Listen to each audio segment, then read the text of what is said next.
Let's make this available for everyone in India who is watching me online, ताकि और मैं ऐसा नहीं है कि वहाँ उनसे बोलूँगा लक्ष्य बैच आके ज्वाइन कर लो। वैसे भी अब लक्ष्य बैच ज्वाइन करने के लिए बहुत लेट हो चुका है किसी को भी।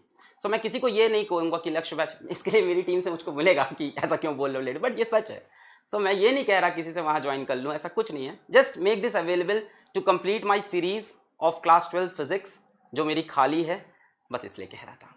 स्टार्ट करते हैं। आज के लेक्चर में आपको बहुत आनंद आएगा, बहुत मजा आएगा बच्चों, क्योंकि बहुत ही कॉन्सेप्चुअल है, बहुत ही कॉन्सेप्चुअल है। पर मैं आपको इतने प्यार से वो चीजें बताने के लिए लेके आया हूँ। इलेक्ट्रोमैग्नेटिक वेव्स मैंने पहले यूट्यूब पे नहीं पढ़ाया है, तो ये प्रीमियर टाइप का देख सकते हो, एकदम मजा आ जाएगा। स्टार्ट करें आज की क्लास। थ्योरेटिकल है इलेक्ट्रोमैग्नेटिक वेव्स बेटा। 3 लेक्चर के अंदर मैं इसको खत्म करने की पूरी कोशिश करूंगा, 3 लेक्चर के अंदर इसको सिमटाने की। वैसे तो इसको कई टीचर्स 1 लेक्चर में भी सिमटा सकते हैं, पर हम लोग सारे कॉन्सेप्ट इसके डिटेल में पढ़ेंगे, ठीक है। इसको खत्म करते ही आपका रे ऑप्टिक्स स्टार्ट होगा आफ्टर 3 डेज।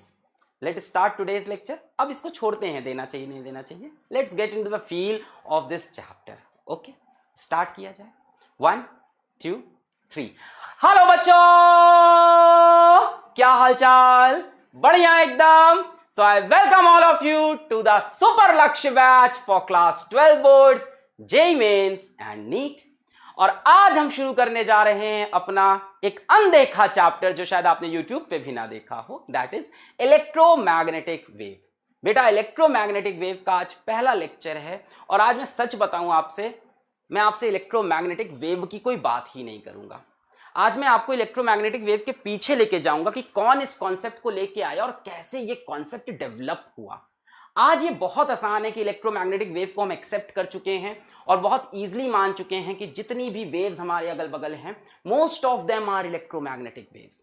पहले सभी वेव्स को डिफरेंट माना जाता था, भले ही वो लाइट वेव हो, इंफ्रारेड हो, हीट की वेव हो, रेडिएशन जो आती हैं, भले ही वो माइक्रोवेव हो या वो रेडियो वेव्स हो जिससे सारे सिग्नल्स, मोबाइल फोन चल रहे हैं, वो गामा रेज हो जो एक्सपेरिमेंट में निकल रही है, वो यूवी रेज हो, अल्ट्रा वायलेट रेज जो सन से आ रही है। इन सारी रेस को पहले डिफरेंट मानते थे, बट यहां से वो कलेक्टिव होके एक इलेक्ट्रोमैग्नेटिक वेव के बंधन में बंध गई। इलेक्ट्रोमैग्नेटिक वेव बड़ी अजीब सी वेव है बच्चा। वेव का कॉन्सेप्ट जब डेवलप हुआ है आपके लिए क्लास 11th में डेवलप हुआ है, तो वेव में आप एक चीज तो जानते हो कि पार्टिकल्स ऑसिलेट करते हैं, भले ही आपको वेव की इक्वेशन भी ना आती हो। आपको इतना पता है कि वेव्स में पार्टिकल ऑसिलेट करते हैं। कहां के पार्टिकल? मीडियम के पार्टिकल ऑसिलेट करते हैं, और उसी ऑसिलेशन से एनर्जी एक जगह से दूसरी जगह ट्रांसफर होती है।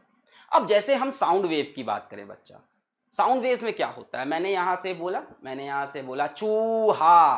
क्या हुआ? चूहा। एयर के पार्टिकल्स को मैंने हिट किया, एयर के पार्टिकल्स वाइब्रेट किए, और जिस फ्रीक्वेंसी से वाइब्रेट किया आपके कान में जाके वही फ्रीक्वेंसी लड़ी और आपको सुनाई पड़ा। वो फ्रीक्वेंसी कान में गई, ब्रेन ने सिग्नल को चेंज किया और आपको जो फील आया वो चूहे का आया।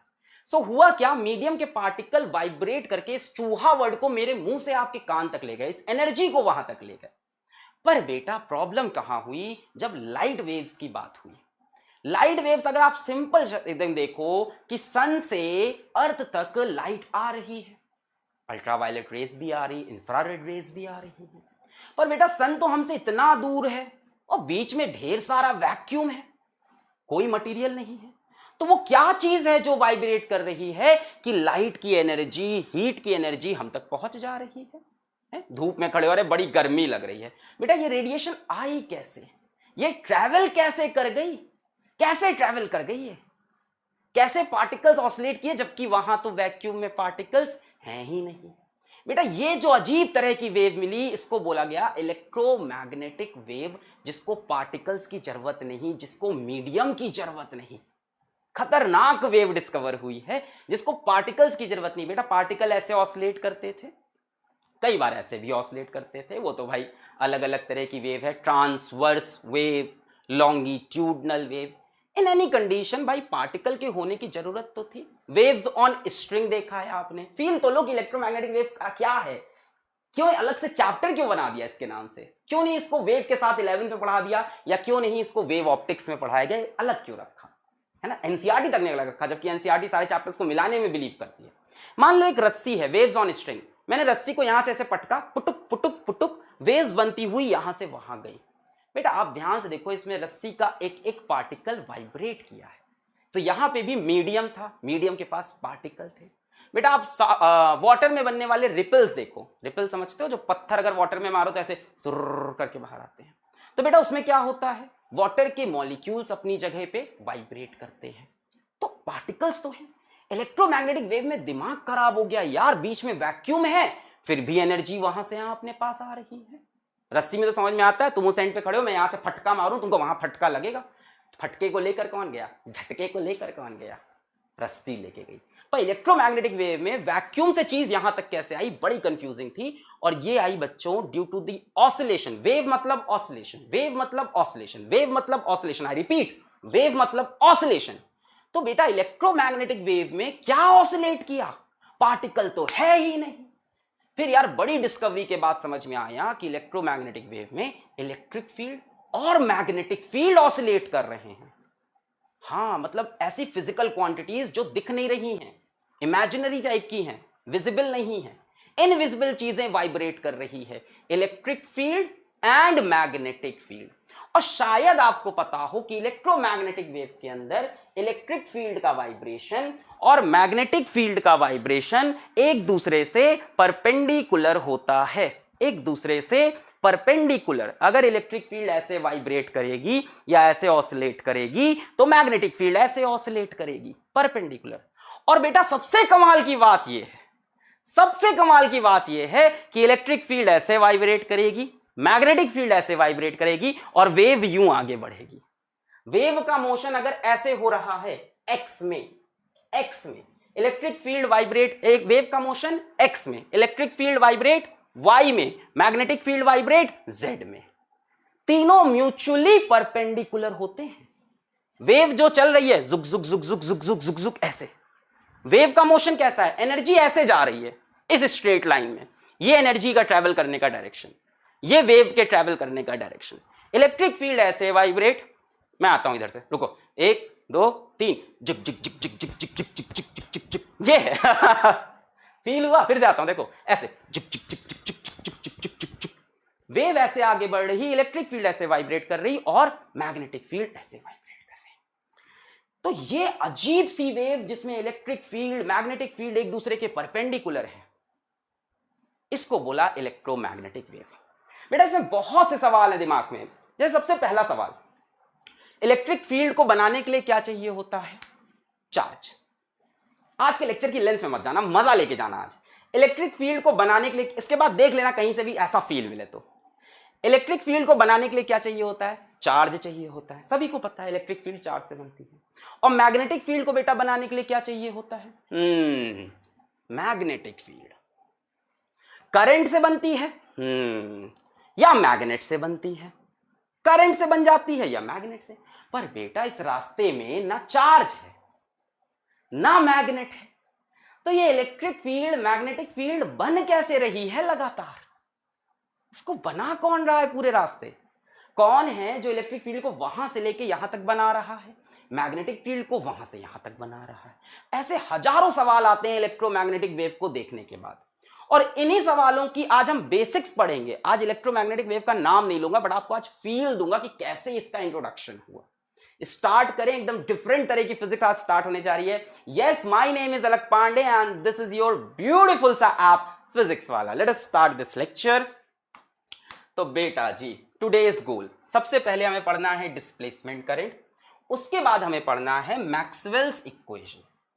अब कहोगे इलेक्ट्रोमैग्नेटिक वेव बता रहे थे आप, अब ये क्या लिख के ले आए, डिस्प्लेसमेंट करंट, मैक्सवेल्स इक्वेशन, ये क्या है बेटा। डिस्प्लेसमेंट करंट आपका ना यहां पे आपका कॉन्सेप्ट सेट करेगा इलेक्ट्रोमैग्नेटिक वेव के लिए। डिस्प्लेसमेंट करंट एक बहुत बड़ी डिस्कवरी है फिजिक्स की, बहुत बड़ी डिस्कवरी है, और डिस्कवर किया one of the greatest modern scientist James clerk Maxwell. Maxwell का नाम अगर नहीं सुना है तो क्या सुना है यार, वही थोड़ी ना साइंटिस्ट थे, आइंस्टीन, न्यूटन, 3-4 नाम। जेम्स क्लर्क मैक्सवेल भाई साहब पूरी इलेक्ट्रोडायनेमिक्स, इलेक्ट्रिसिटी, इलेक्ट्रोस्टैटिक्स, मैग्नेटिज्म, सबको इन्होंने बांध कर समेट कर एक यूनिफाइड थ्योरी दी जिसको बोलते हैं मैक्सवेल्स इक्वेशन। पूरा जितना आपने पढ़ा इलेक्ट्रोस्टैटिक्स में जितने फॉर्मूले, मैग्नेटिज्म में जितने फॉर्मूले, सबको इन्होंने कंबाइन किया था 4 इक्वेशन में।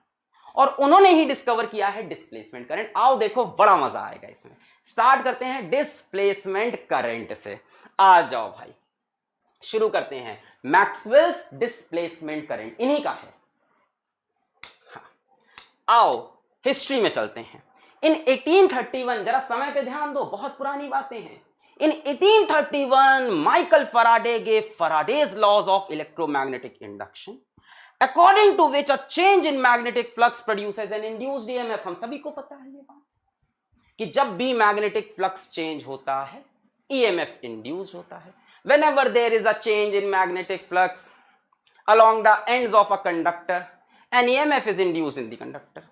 और बेटा अगर कंडक्टर क्लोज्ड कॉइल है तो करंट भी बहेगा। भाई क्लोज सर्किट है, क्लोज सर्किट में करंट भी फ्लो कर सकता है। ये सबको पता है, सबको याद है, ये क्लियर है कि नहीं एकदम।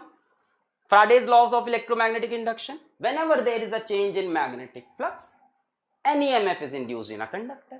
और अगर कंडक्टर क्लोज कॉइल है तो करंट बहेगा। यहां तक सब एग्री करेंगे।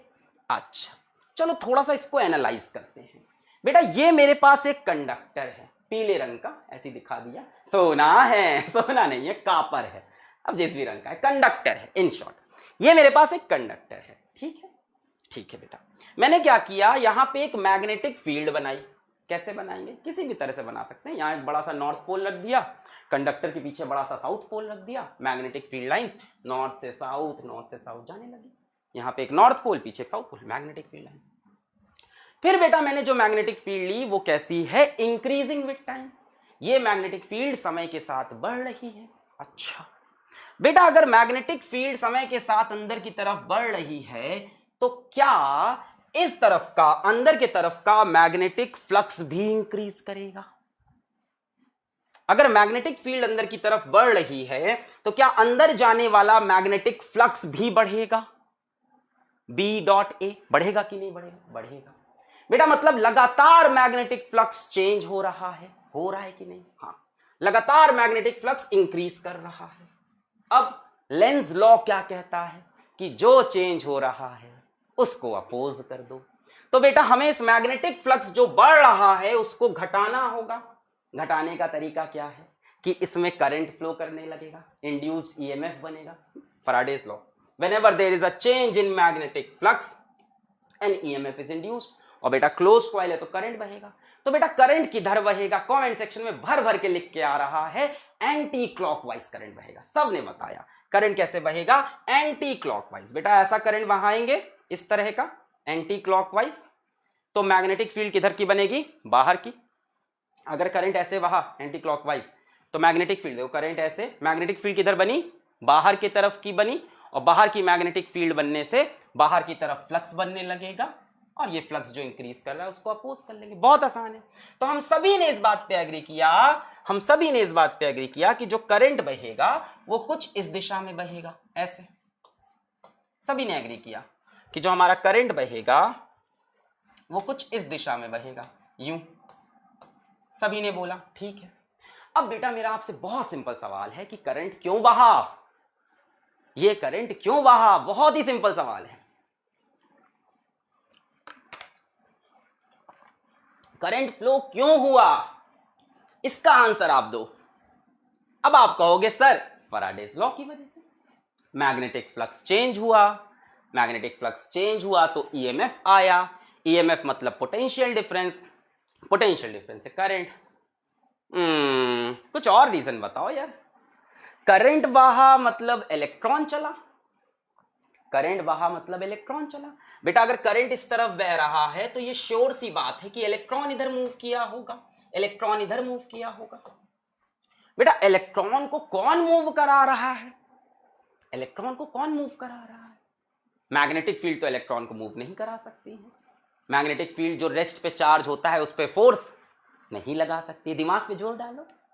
क्या मैग्नेटिक फील्ड एक रुके हुए इलेक्ट्रॉन को चला सकती है? नहीं। मैग्नेटिक फील्ड की फोर्स होती थी QVB sin theta. Magnetic field की फोर्स कितनी होती थी चार्ज पे? QVB sin theta. यानी चार्ज के पास वेलोसिटी होनी चाहिए QVB। यहां तो इलेक्ट्रॉन रेस्ट पे था, इसको चला दिया तो मैग्नेटिक फील्ड तो नहीं चला सकती। इसे कौन चला रहा होगा? बेटा एक कॉन्सेप्ट मैंने आपको पढ़ाया था इंड्यूस्ड इलेक्ट्रिक फील्ड का। तो इसको इलेक्ट्रिक फील्ड चला रही होगी। हाँ, जब मैग्नेटिक फ्लक्स चेंज हुआ तो करंट बहा, ठीक है। करंट कैसे बहाया? लेंज लॉ से। अंदर की मैग्नेटिक फील्ड बढ़ रही थी तो हमने कहा बाहर की बनाते हैं, करंट ऐसे।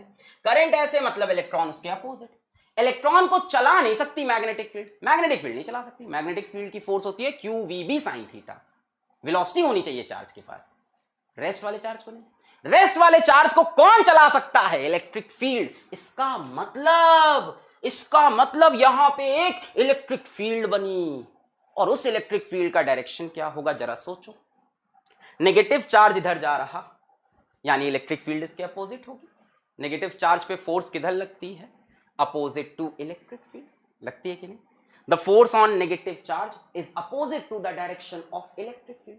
मतलब बेटा यहां पे एक इलेक्ट्रॉन इधर गया, एक चलो छोटे छोटे पार्ट्स में देखते हैं इसको ना, छोटे छोटे पार्ट्स में देखते हैं हम किसी एक जगह पे। बेटा यहां पे इलेक्ट्रॉन किधर जाएगा? ऐसे, तो इलेक्ट्रिक फील्ड ऐसे। यहां पे इलेक्ट्रॉन ऐसे जाएगा, यहां पे इलेक्ट्रॉन ऐसे जाएगा, है कि नहीं? तो बेटा इलेक्ट्रॉन जिधर जा रहा है करंट के अपोजिट, इलेक्ट्रिक फील्ड इसके जस्ट अपोजिट होगी। Force on negative charge is opposite to the direction of electric field. मतलब बेटा यहां पे बन के आई मेरे पास एक इलेक्ट्रिक फील्ड। इलेक्ट्रॉन ऐसे गया, इलेक्ट्रिक फील्ड ऐसे, इलेक्ट्रॉन ऐसे गया, इलेक्ट्रिक फील्ड ऐसे। यहां पे बेटा इलेक्ट्रॉन किधर जाएगा? ऊपर की तरफ, इलेक्ट्रिक फील्ड ऐसे। बेटा एक साइक्लिक इलेक्ट्रिक फील्ड बनेगी। मैंने तो ऐसे टेंजेंशियल बनाई है अभी, एक्चुअल में तो ये पूरी क्लोज हो जाएगी। भाई हर जगह इलेक्ट्रॉन होगा, जरा अगर आप फील लेना स्टार्ट करो तो इलेक्ट्रॉन इस जगह पे होगा, ऐसे जाएगा। इलेक्ट्रॉन को इस जगह पे देखो तो ऐसे जाएगा। तो बेटा अगर हर जगह पे मैं इलेक्ट्रिक फील्ड बनाने बैठ जाऊं, इलेक्ट्रॉन ऐसे गया तो इलेक्ट्रिक फील्ड ऐसे, इलेक्ट्रॉन ऐसे गया तो इलेक्ट्रिक फील्ड ऐसे, तो ध्यान से देखो ये इलेक्ट्रिक फील्ड कैसी बनती जाएगी? एक साइक्लिक शेप लेती जाएगी। कैसी बनती जाएगी? एक साइक्लिक शेप लेती जाएगी। समझ में आ रहा है? इलेक्ट्रॉन इधर चला, इलेक्ट्रिक फील्ड ऐसे ऐसे ऐसे, एक साइक्लिक। इससे हमें समझ में आया, इसको हम लोग क्या बोलते हैं बेटा? Induced electric field. कौन बनाया इलेक्ट्रिक फील्ड? इलेक्ट्रिक फील्ड तो चार्ज बनाता था। श्री रामचंद्र कह गए सिया से कि भैया इलेक्ट्रिक फील्ड तो चार्ज ही बनाता है। तो ये इलेक्ट्रिक फील्ड किसने बनाई? ये इलेक्ट्रिक फील्ड किसने बनाई? चेंजिंग मैग्नेटिक फील्ड ने। किसने बनाई? चेंजिंग मैग्नेटिक फील्ड ने। ये बात इस्टेब्लिश हो चुकी है। अगर आप कभी फैराडेज लॉ को इंटरनेट पे जाके सर्च करो, इलेक्ट्रॉन ने नहीं बनाई बेटा। इलेक्ट्रॉन के ऊपर तो इलेक्ट्रिक फील्ड का इफेक्ट हुआ है। इलेक्ट्रिक फील्ड की वजह से इलेक्ट्रॉन मूव करने लगा, जिसकी वजह से करंट बना। इलेक्ट्रिक फील्ड बनाई चेंजिंग मैग्नेटिक फील्ड ने। आप इंटरनेट पे सर्च करना फैराडेज, माइकल फैराडेज लॉ, अच्छे से पढ़ना, तुमको उसमें एक लाइन मिल जाएगी। वो लाइन होगी बेटा ये, changing magnetic field produces an electric field. आपको ये एक लाइन मिलेगी फैराडेज लॉ में, changing magnetic field produces an electric field. एक इंड्यूस्ड इलेक्ट्रिक फील्ड बनाती है कौन? चेंजिंग। बेटा आज डीपीपी नहीं होगी, आज बहुत थ्योरेटिकल लेक्चर है।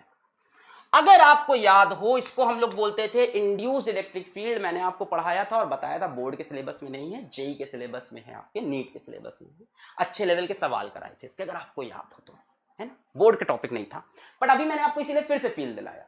बेटा अगर आपको याद हो, इस इंड्यूस्ड इलेक्ट्रिक फील्ड को निकालने का तरीका था integral E dot dl is equals to minus d phi by D t, और फाई किसका? मैग्नेटिक फील्ड का। याद आया? Integral E dot dl is equals to minus d phi B. Phi B मतलब magnetic flux with respect to time. तो जब भी magnetic flux change होगा, integral E dot dl is equals to minus d phi B by D t. जब भी magnetic flux change होगा, एक induced electric field बनेगी।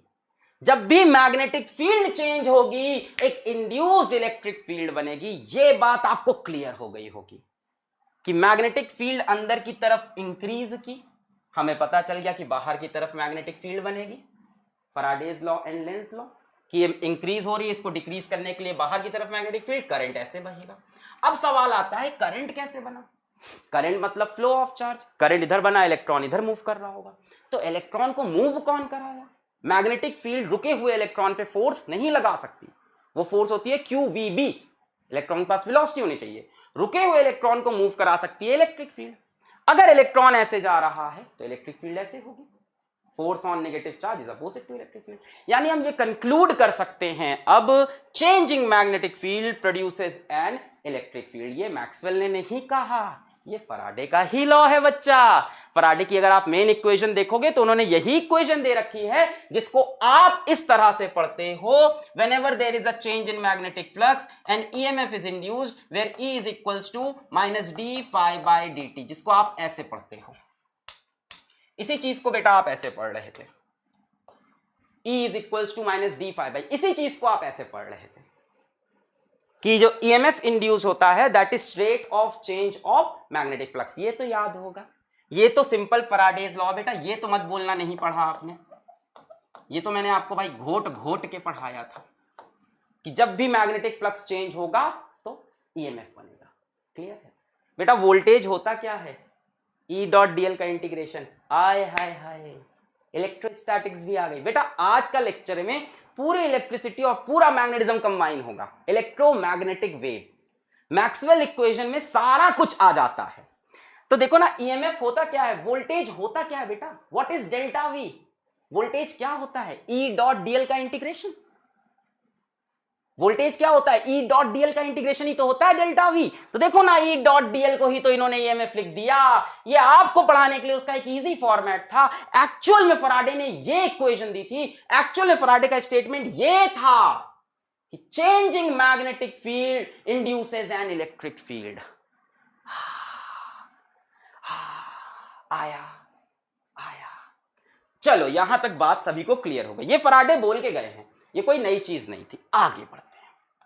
सो a changing magnetic field produces an electric field. बेटा ये बात establish हो गई है 1831 में। 1831 में जन्म हुआ एक बहुत ही तगड़े साइंटिस्ट का, और 1831 में ये बात माइकल फराडे ने बोली थी। जो आप फराडेज लॉ पढ़ते हो ना, whenever there is a change in magnetic flux and EMF is induced across the ends of the conductor, बेटा वही फराडे लॉ है ये। Changing magnetic field produces an electric field. अच्छा, अब सवाल ये उठता है, क्या चेंजिंग इलेक्ट्रिक फील्ड प्रोड्यूस कर सकती है मैग्नेटिक फील्ड? बात को पलटा। अभी हमने देखा, अब तक आपने देखा कि मैग्नेटिक फील्ड के बढ़ने से इलेक्ट्रिक फील्ड बनी, मैग्नेटिक फील्ड के बढ़ने से इलेक्ट्रिक फील्ड बनी। अब सवाल बनता है, ये किसने कहा? फराडेज ने। सिंपल। किसने कहा? फराडे ने। ये फराडेज लॉ है, सिंपल। अब सवाल उठता है, can changing electric field produce a magnetic field? क्या इलेक्ट्रिक फील्ड के चेंज होने से मैग्नेटिक फील्ड बन सकती है? यार देखो, अगर आज की डेट में हम लोग से कोई बात पूछता और हमें ना पता होती तो हम उसका जवाब हाँ देते, क्योंकि हमने फिजिक्स में इतने लॉस देख रखे हैं। हम लोग को ये पता है कि ये जो फिजिक्स है ये बड़ी सिमेट्री में फॉलो करती है चीजें, यूनिवर्स के लॉ बड़े सिमेट्रिकल हैं। तो अगर एक तरफ से ये हो रहा है तो दूसरी तरफ से ये होगा। बट जरा ध्यान दो, ये समय है 1831 का। अभी लोगों को इतनी फिजिक्स समझ में नहीं आई है कि सारी चीजों में सिमेट्री होगी। अभी तो ये सारे कॉन्सेप्ट ही नए हैं। अभी तो वो इलेक्ट्रिक फील्ड ही समझ रहे हैं कि ये क्या चीज है।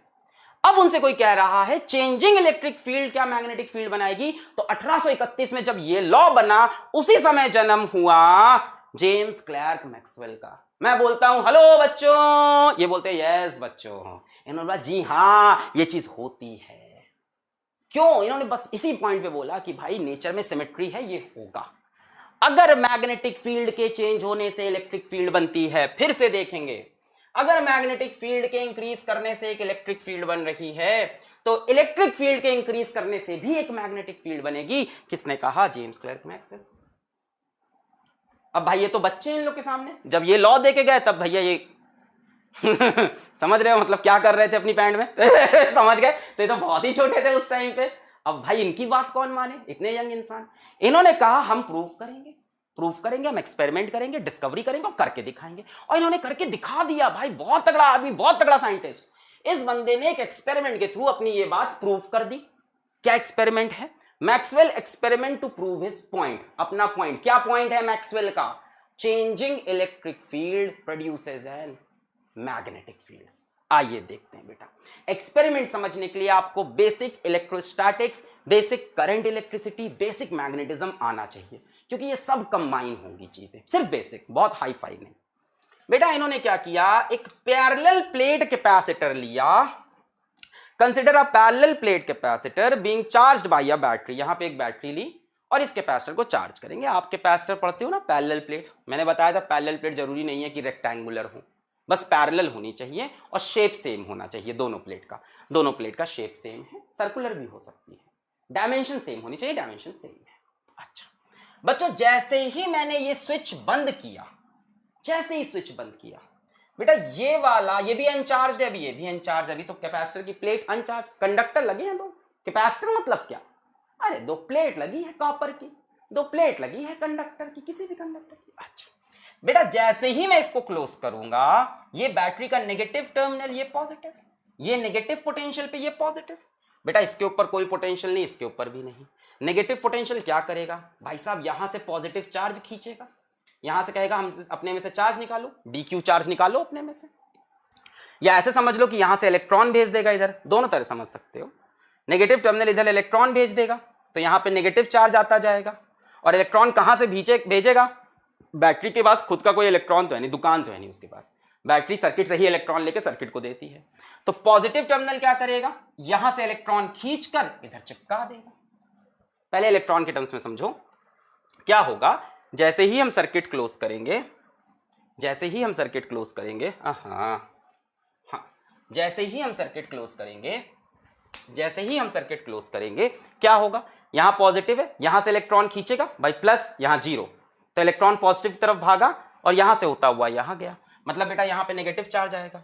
फिर यहां से एक इलेक्ट्रॉन खींचा, फिर वो यहां गया, यहां पे एक और नेगेटिव, फिर यहां से एक इलेक्ट्रॉन पॉजिटिव टर्मिनल ने, बैटरी का पॉजिटिव टर्मिनल यहां से इलेक्ट्रॉन खींचेगा और यहां चिपकाएगा, यहां से खींचेगा प्लस की, यहां से इलेक्ट्रॉन प्लस की तरफ आया और माइनस से इधर।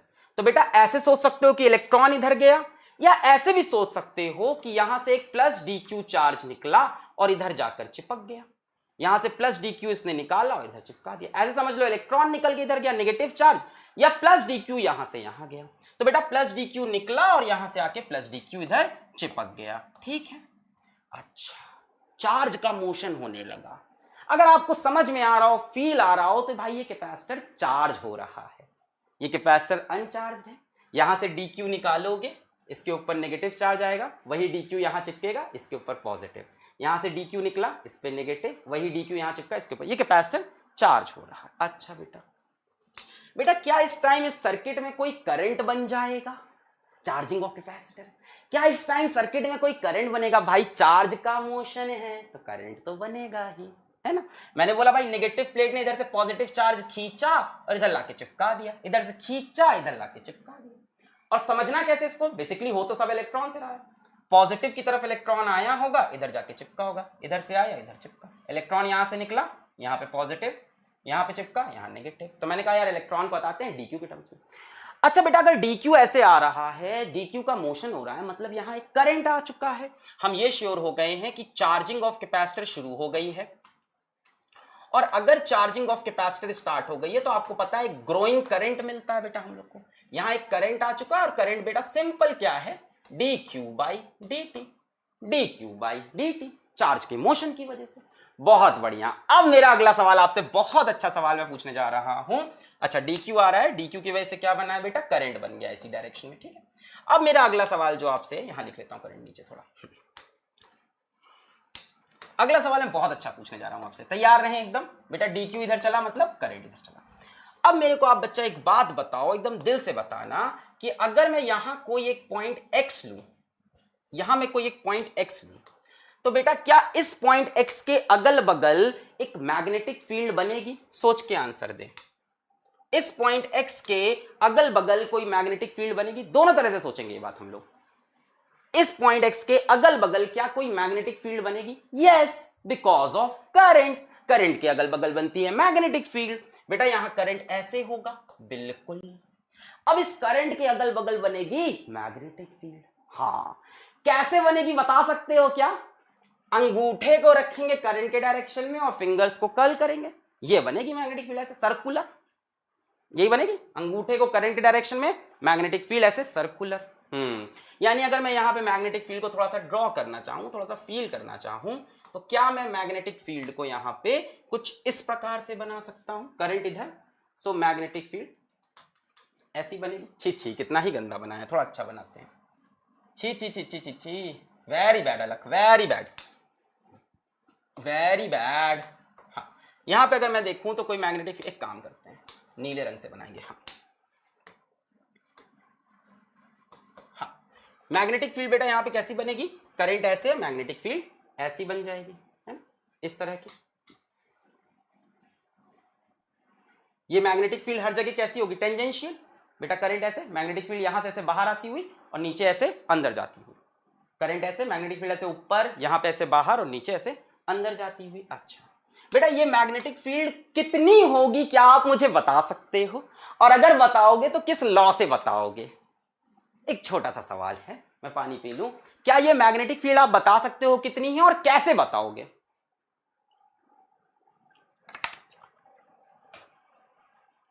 कैसे बताओगे?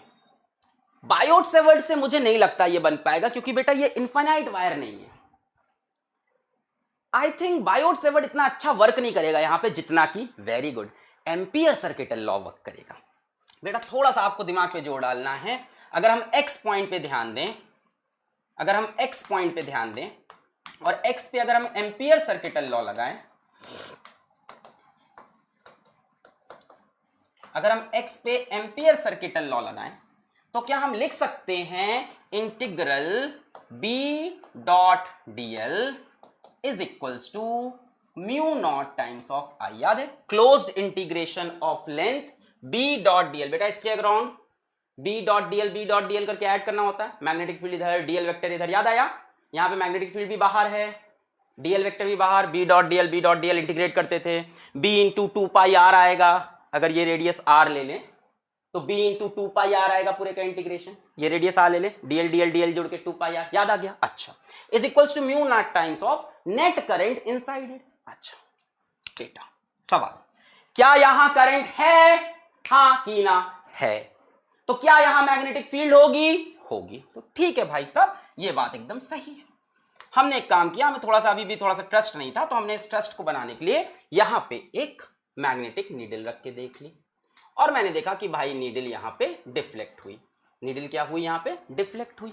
ठीक है, नीडल का डिफ्लेक्शन बताता है कि मैग्नेटिक फील्ड है, और कितना डिफ्लेक्ट हुई उससे पता चला कितनी मैग्नेटिक फील्ड है, और किस दिशा में डिफ्लेक्ट हुई उससे पता चला किस दिशा में मैग्नेटिक फील्ड है। दिशा पटाने वाला दिशा नहीं, डायरेक्शन वाला दिशा, है कि नहीं? जिधर निडल डिफ्लेक्ट हुई वही डायरेक्शन ऑफ मैग्नेटिक फील्ड, जितनी डिफ्लेक्ट हुई उतनी ज्यादा मैग्नेटिक फील्ड। ठीक बेटा, मैं आपकी बात पूरी समझा। मैं एक पॉइंट लेने जा रहा हूं, बच्चा ध्यान दें, खेल में अब असली मजा आने वाला है, क्योंकि असली कहानी तो अब आने वाली है। हमने पॉइंट एक्स की बात कर ली, अब हम बात करने जा रहे हैं बेटा एक पॉइंट वाई की, और पॉइंट वाई लिया है मैंने कैपेसिटर के बीच में। पॉइंट वाई, बेटा पॉइंट वाई के बारे में आपका क्या कहना है कि क्या पॉइंट वाई पे कोई मैग्नेटिक फील्ड बनेगी? सोच के बताना। डीक्यू चार्ज यहां से निकला यहां पहुंचा, डीक्यू चार्ज यहां से निकला यहां पहुंचा, या इलेक्ट्रॉन यहां से निकला यहां पहुंचा। बेटा इस स्पेस में ये तो एक वैक्यूम है या फ्री स्पेस है। वाई को आप चाहो तो वैक्यूम बोल लो, वैक्यूम बनाना थोड़ा डिफिकल्ट काम होता है, पर फिर भी चलो फ्री स्पेस तो है। बेटा मतलब यहां कोई चार्ज तो नहीं है, यहां कोई चार्ज नहीं है, डीक्यू तो यहां नहीं घुस पाएगा। बेटा डीक्यू नहीं घुसेगा तो यहां कोई करंट भी नहीं होगा। हमने एम्पियर जी से पूछा कि आप बताइए यहां क्या कहते हैं, इन्होंने कहा sir B dot D L is equals to mu naught, और करंट कितना है यहां पे? 0। इन्होंने कहा साहब यहां पे मैग्नेटिक फील्ड कितनी है? 0 है, क्योंकि अंदर करंट नहीं है तो मैग्नेटिक फील्ड नहीं है। यस और नो? अंदर करंट नहीं है तो मैग्नेटिक फील्ड। बेटा क्या चल रहा था ना, जब मैग्नेटिक फील्ड की सारी कहानियां चल रही थी, ये 1830 1820 में जब ये कहानियां चलती थी, तब ये माना जाता था कि मैग्नेटिक फील्ड सिर्फ करंट से ही बन सकती है, और कोई और कॉन्सेप्ट एक्सेप्ट करने को तैयार नहीं था, क्योंकि करंट की वजह से मैग्नेटिक फील्ड के बहुत से एप्लीकेशन आ चुके थे। फिर क्या किया, मैक्सवेल ने क्या किया, बहुत ही कॉमन सा काम किया। उन्होंने कहा अच्छा नहीं है मैग्नेटिक फील्ड। सबने कहा नहीं। बोले क्यों नहीं है? बोले करंट नहीं है। एम्पियर साहब कह के गए। एम्पियर साहब की बहुत इज्जत है समाज में, इलेक्ट्रोडायनेमिक्स में। एम्पियर साहब झूठ नहीं बोलेंगे, अंदर करंट नहीं, मैग्नेटिक फील्ड नहीं। तो मैक्सवेल ने यहां पे एक नीडल रख दी, छोटे बच्चे की तरह। छोटे बच्चे को बोलो, छोटे बच्चे, मेरी मम्मी थी जब वो प्रेस कर रही थी, एक तो प्रेस को प्रेस क्यों बोलते हैं आज तक नहीं समझ आता, आयरन कर रही थी अंग्रेजी में, अभी बाद में सीखा हूं, हम भी वही थे, प्रेस कर रहे हैं, आयरन कर रही थी। तो मेरी एक बड़ी बहन है, उसको उन्होंने बोला कि बेटा ये प्रेस है, ये गर्म है, इसको छूना नहीं। तो मेरी बहन ने पूछा क्यों नहीं छूना? तो उन्होंने बेटा ये तख्ता है। घर वाले ऐसी तो वो है, जूजू है, वहां बिलौटा बैठता है, ऐसे ही बोल देते ना, उसमें से बिलौटा को बुला लेंगे, शेर से कटवा देंगे क्या। तो उन्होंने बोला ये तख्ता है। मेरी बहन ने नहीं छुआ। फिर एक दिन यही मेरे साथ हुआ, उन्होंने बोला इसको छूना नहीं। हम बोला क्यों? बोली तख्ता है। हमने कहा अच्छा तख्ता है। फिर वो गई इधर उधर, हमने कहा तख्ता क्या होता है, लाओ देखे। तो फिर समझ रहे हो क्या हुआ मेरे साथ। तो यही हाल मैक्सवेल का था। जितने भी बड़े साइंटिस्ट होते हैं ना, they are always very curious कि क्या है साहब, रुको हम इसको अभी ब्रेक कर देंगे। इन्होंने यहां एक निडल रखी और ही वॉज शॉक्ड, ये निडल भी डिफ्लेक्ट कर गई। ओ भाई साहब, यहां भी निडल डिफ्लेक्ट कर गई और उतना ही डिफ्लेक्ट की और उसी दिशा में डिफ्लेक्ट की जितना ये निडल डिफ्लेक्ट की थी। सारा कॉन्सेप्ट हिल गया। इतने बड़े दादा एम्पियर चाचा का कॉन्सेप्ट फ्लॉप हो रहा है। छोटा सा बच्चा आके हिला दिया दुनिया को, ये बोल रहा है भाई यहां निडल रखने पर डिफ्लेक्ट हो गई भाई साहब। ओ निडल डिफ्लेक्ट हुई मतलब मैग्नेटिक फील्ड, ये तो एक्सेप्ट करनी पड़ेगी अब सबको बात। और निडल उतना ही डिफ्लेक्ट हुई जितना यहां डिफ्लेक्ट हुई, और निडल उसी दिशा में डिफ्लेक्ट हुई जिस दिशा में यहां।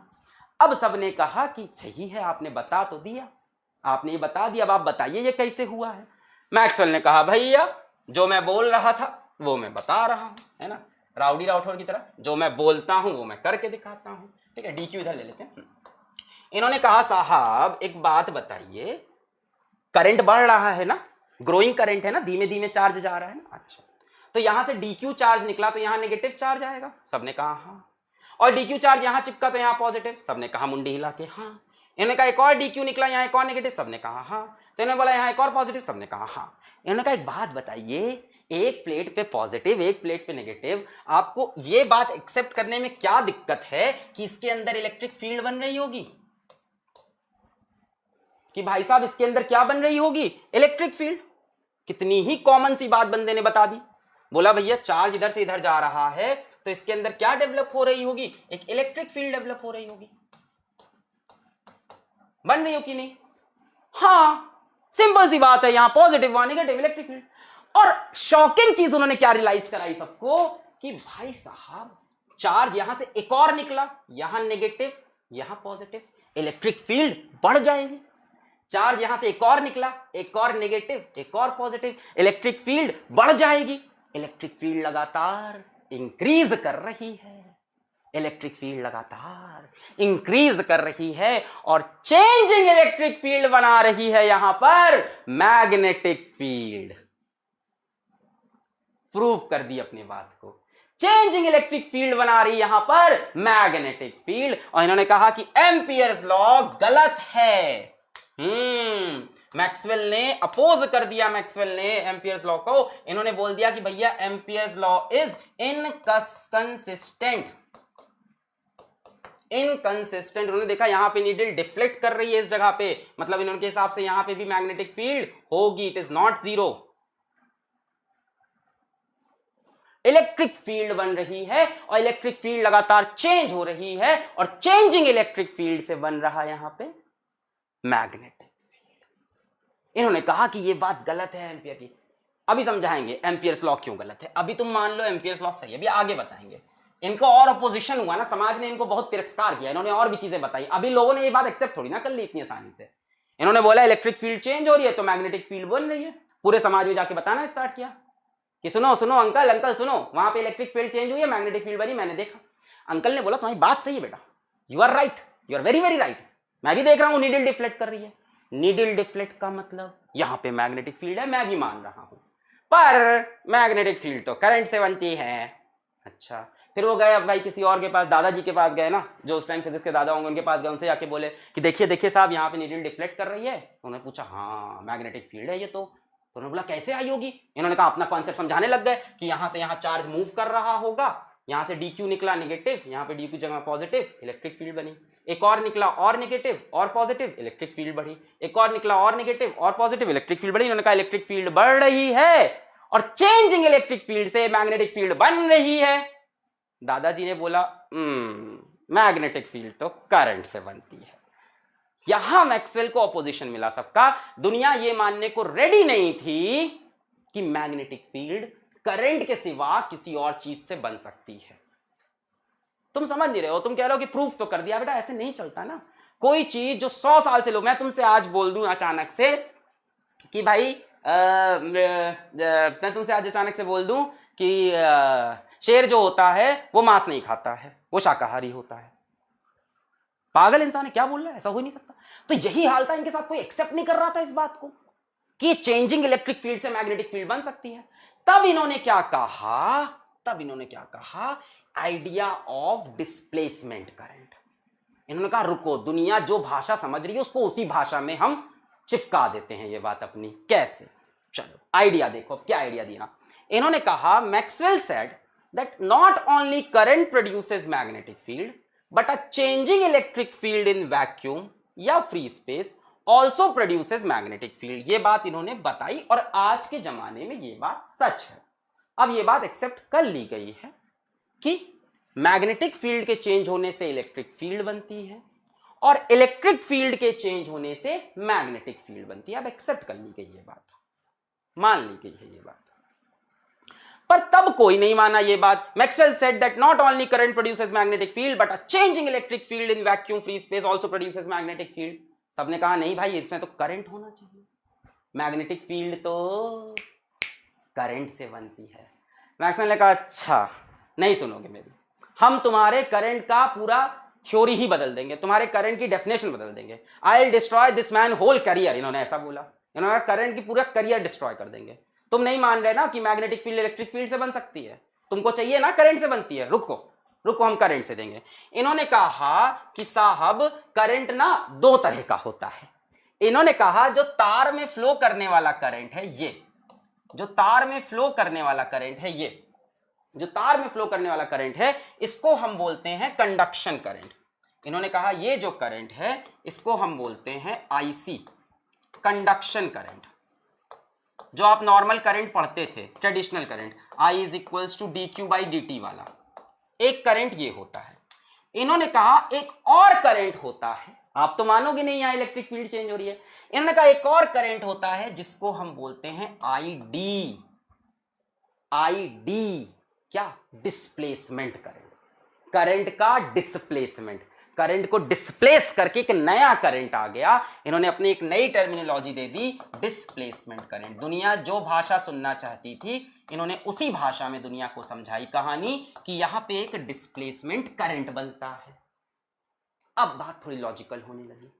अगर बेटा यहां कोई करंट होगा तो इस करंट की वजह से यहां मैग्नेटिक फील्ड बनेगी। सभी लोग खुश हो गए, सभी लोग खुश हो गए कि भाई यहां कंडक्शन करंट है, अंदर कौन सा करंट? Displacement current. इस करंट को हटा के, नॉर्मल करंट को हटा के डिस्प्लेसमेंट करंट। अब सवाल आ गया दिमाग में सभी के, आपके भी मेरे भी, कि सर अंदर चार्ज नहीं है, अंदर डीक्यू फ्लो ही नहीं कर रहा, तो करंट कैसे बना? यहां कोई चार्ज नहीं फ्लो कर रहा, तो ये डिस्प्लेसमेंट करंट क्या बवाल है, कैसे बना? डिस्प्लेसमेंट करंट एक नए तरह का करंट था। इन्होंने बताया ये कब बनता है, ये चेंजिंग इलेक्ट्रिक फील्ड से बनता है। चेंजिंग इलेक्ट्रिक फील्ड से बनता है। नई कहानी, करंट को डिस्प्लेस करके एक नया करंट आया, डिस्प्लेसमेंट करंट। पता है इससे एक और बहुत बड़ी प्रॉब्लम सॉल्व हो गई, वो थी कंटिन्यूटी ऑफ करंट की। कैपेसिटर के केस में कंटिन्यूटी ऑफ करंट किसी को समझ में नहीं आ रहा था कि करंट यहां से यहां तक तो आया पर बीच में कहां गया। ये भी एक कंफ्यूजिंग टॉपिक था उस टाइम के लिए कि भाई करंट को क्या चाहिए होता है, कंप्लीट सर्किट, और करंट बीच में था ही नहीं। कैपेसिटर केस में इधर से इधर आता था। तो इन्होंने इसको भी सॉल्व कर दिया, प्रॉब्लम ऑफ कंटिन्यूटी। इन्होंने बोला भाई कंटिन्यूअस है, अंदर दूसरे तरह का करंट है। करंट की डेफिनेशन आपकी गलत थी कि current is rate of flow of charge ना, current can also be produced by changing electric field. बात तो वही है चाहे हम बोल दें इलेक्ट्रिक फील्ड के चेंज होने से मैग्नेटिक फील्ड बनी, या हम बोलें कि इलेक्ट्रिक फील्ड के चेंज होने से डिस्प्लेसमेंट करंट आया और उस करंट से मैग्नेटिक फील्ड बनी। पर यह बात लोगों ने ज्यादा एक्सेप्ट की क्योंकि इन्होंने करंट का नाम ले लिया, पर इन्होंने करंट की डेफिनेशन बदलनी चाहिए। इन्होंने बोला एक नए तरह का करंट है जो कैसे आता है, चेंजिंग इलेक्ट्रिक फील्ड से। बेटा एक बात बताना, छोटी सी बात, हाँ ना में जवाब देना, बस हाँ ना में जवाब देना। बेटा यहां चार्ज नेगेटिव बढ़ता जा रहा है, यहां चार्ज पॉजिटिव बढ़ता जा रहा है। बेटा अंदर इलेक्ट्रिक फील्ड चेंज होती जा रही है, अंदर इलेक्ट्रिक फील्ड चेंज होती जा रही है।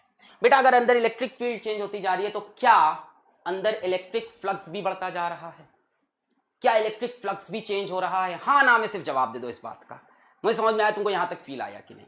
क्या अंदर इलेक्ट्रिक फ्लक्स भी बढ़ता जा रहा है? हाँ। तो इन्होंने कहा कि ये चेंजिंग इलेक्ट्रिक फील्ड से है और इलेक्ट्रिक फ्लक्स एक ही चीज है यार, जितनी फील्ड होगी उतना फ्लक्स होगा। अब जो फॉर्मूला रट के बैठा हो कहेगा इलेक्ट्रिक फील्ड ई होती है, फ्लक्स ई डॉट ए होता है, पर जिसको फील है उसको पता है इलेक्ट्रिक फील्ड मतलब लाइंस ऑफ फोर्स है, जितनी इलेक्ट्रिक फील्ड उतनी ज्यादा फ्लक्स। अच्छा, अब इनके सामने एक बड़ा चैलेंज था। चैलेंज क्या था? एक बात बताओ, तुम मुझे सोच के बताना, क्या आई और आईडी को बराबर होना चाहिए? यस और नो? आई और आईडी बराबर होगा, हां या ना? हिंदी में हां या ना लिखेंगे सब, ठीक है? यस और नो नहीं, हां या ना। क्या आईडी और आई को बराबर होना चाहिए, हां या ना? सोच के जवाब दो, यस और नो। मैं तुमको थोड़ा सा समराइज करता हूं। बेटा जितनी मैग्नेटिक फील्ड यहां बनी थी उतनी ही मैग्नेटिक फील्ड यहां बनी थी। अब बताओ, जितनी मैग्नेटिक फील्ड यहां थी उतनी ही मैग्नेटिक फील्ड यहां बनी थी। जो मैग्नेटिक फील्ड का डायरेक्शन यहां था वही मैग्नेटिक फील्ड का डायरेक्शन यहां था। अब बताओ, हां भाई, अब तो हां हो गई। इस करंट की वजह से जितनी मैग्नेटिक फील्ड, इस करंट की वजह से भी उतनी मैग्नेटिक फील्ड तभी हो सकता है जब दोनों करंट बराबर हो। तो इनको पता था डिस्प्लेसमेंट करंट की वैल्यू आई के बराबर ही होती है, इस बात पे भी ये एग्री कर गए। अब इन्होंने कहा यार इसका फॉर्मूला देना पड़ेगा लोगों को, बोल तो दिया है कि इलेक्ट्रिक फील्ड के चेंज होने से। तो इन्होंने बहुत सारी कैलकुलेशन की, electric field D by D T check किया, इलेक्ट्रिक फील्ड डिफरेंशिएट किया टाइम के साथ, देखा क्या इसके बराबर आ रहा है, नहीं आया। फ्लक्स को डिफरेंशिएट किया, इलेक्ट्रिक फ्लक्स को डिफरेंशिएट किया, D phi E by D T, देखा क्या वो इसके बराबर आ रहा है, इसके बराबर मतलब इसके बराबर, देखा वो भी नहीं आ रहा है। फिर करते करते, और डायमेंशंस का भी ध्यान रखना है भाई, डायमेंशन भी तो करेक्ट होने चाहिए इक्वेशन के दोनों तरफ। करते करते करते डायमेंशन से खेलते खेलते खेलते इन्होंने डिस्प्लेसमेंट करंट का फॉर्मूला निकाल लिया, epsilon naught D phi E by D T. करते करते करते डिस्प्लेसमेंट करंट का फॉर्मूला निकला, epsilon naught D phi E by D T. दो तीन चीजें की इसके अंदर।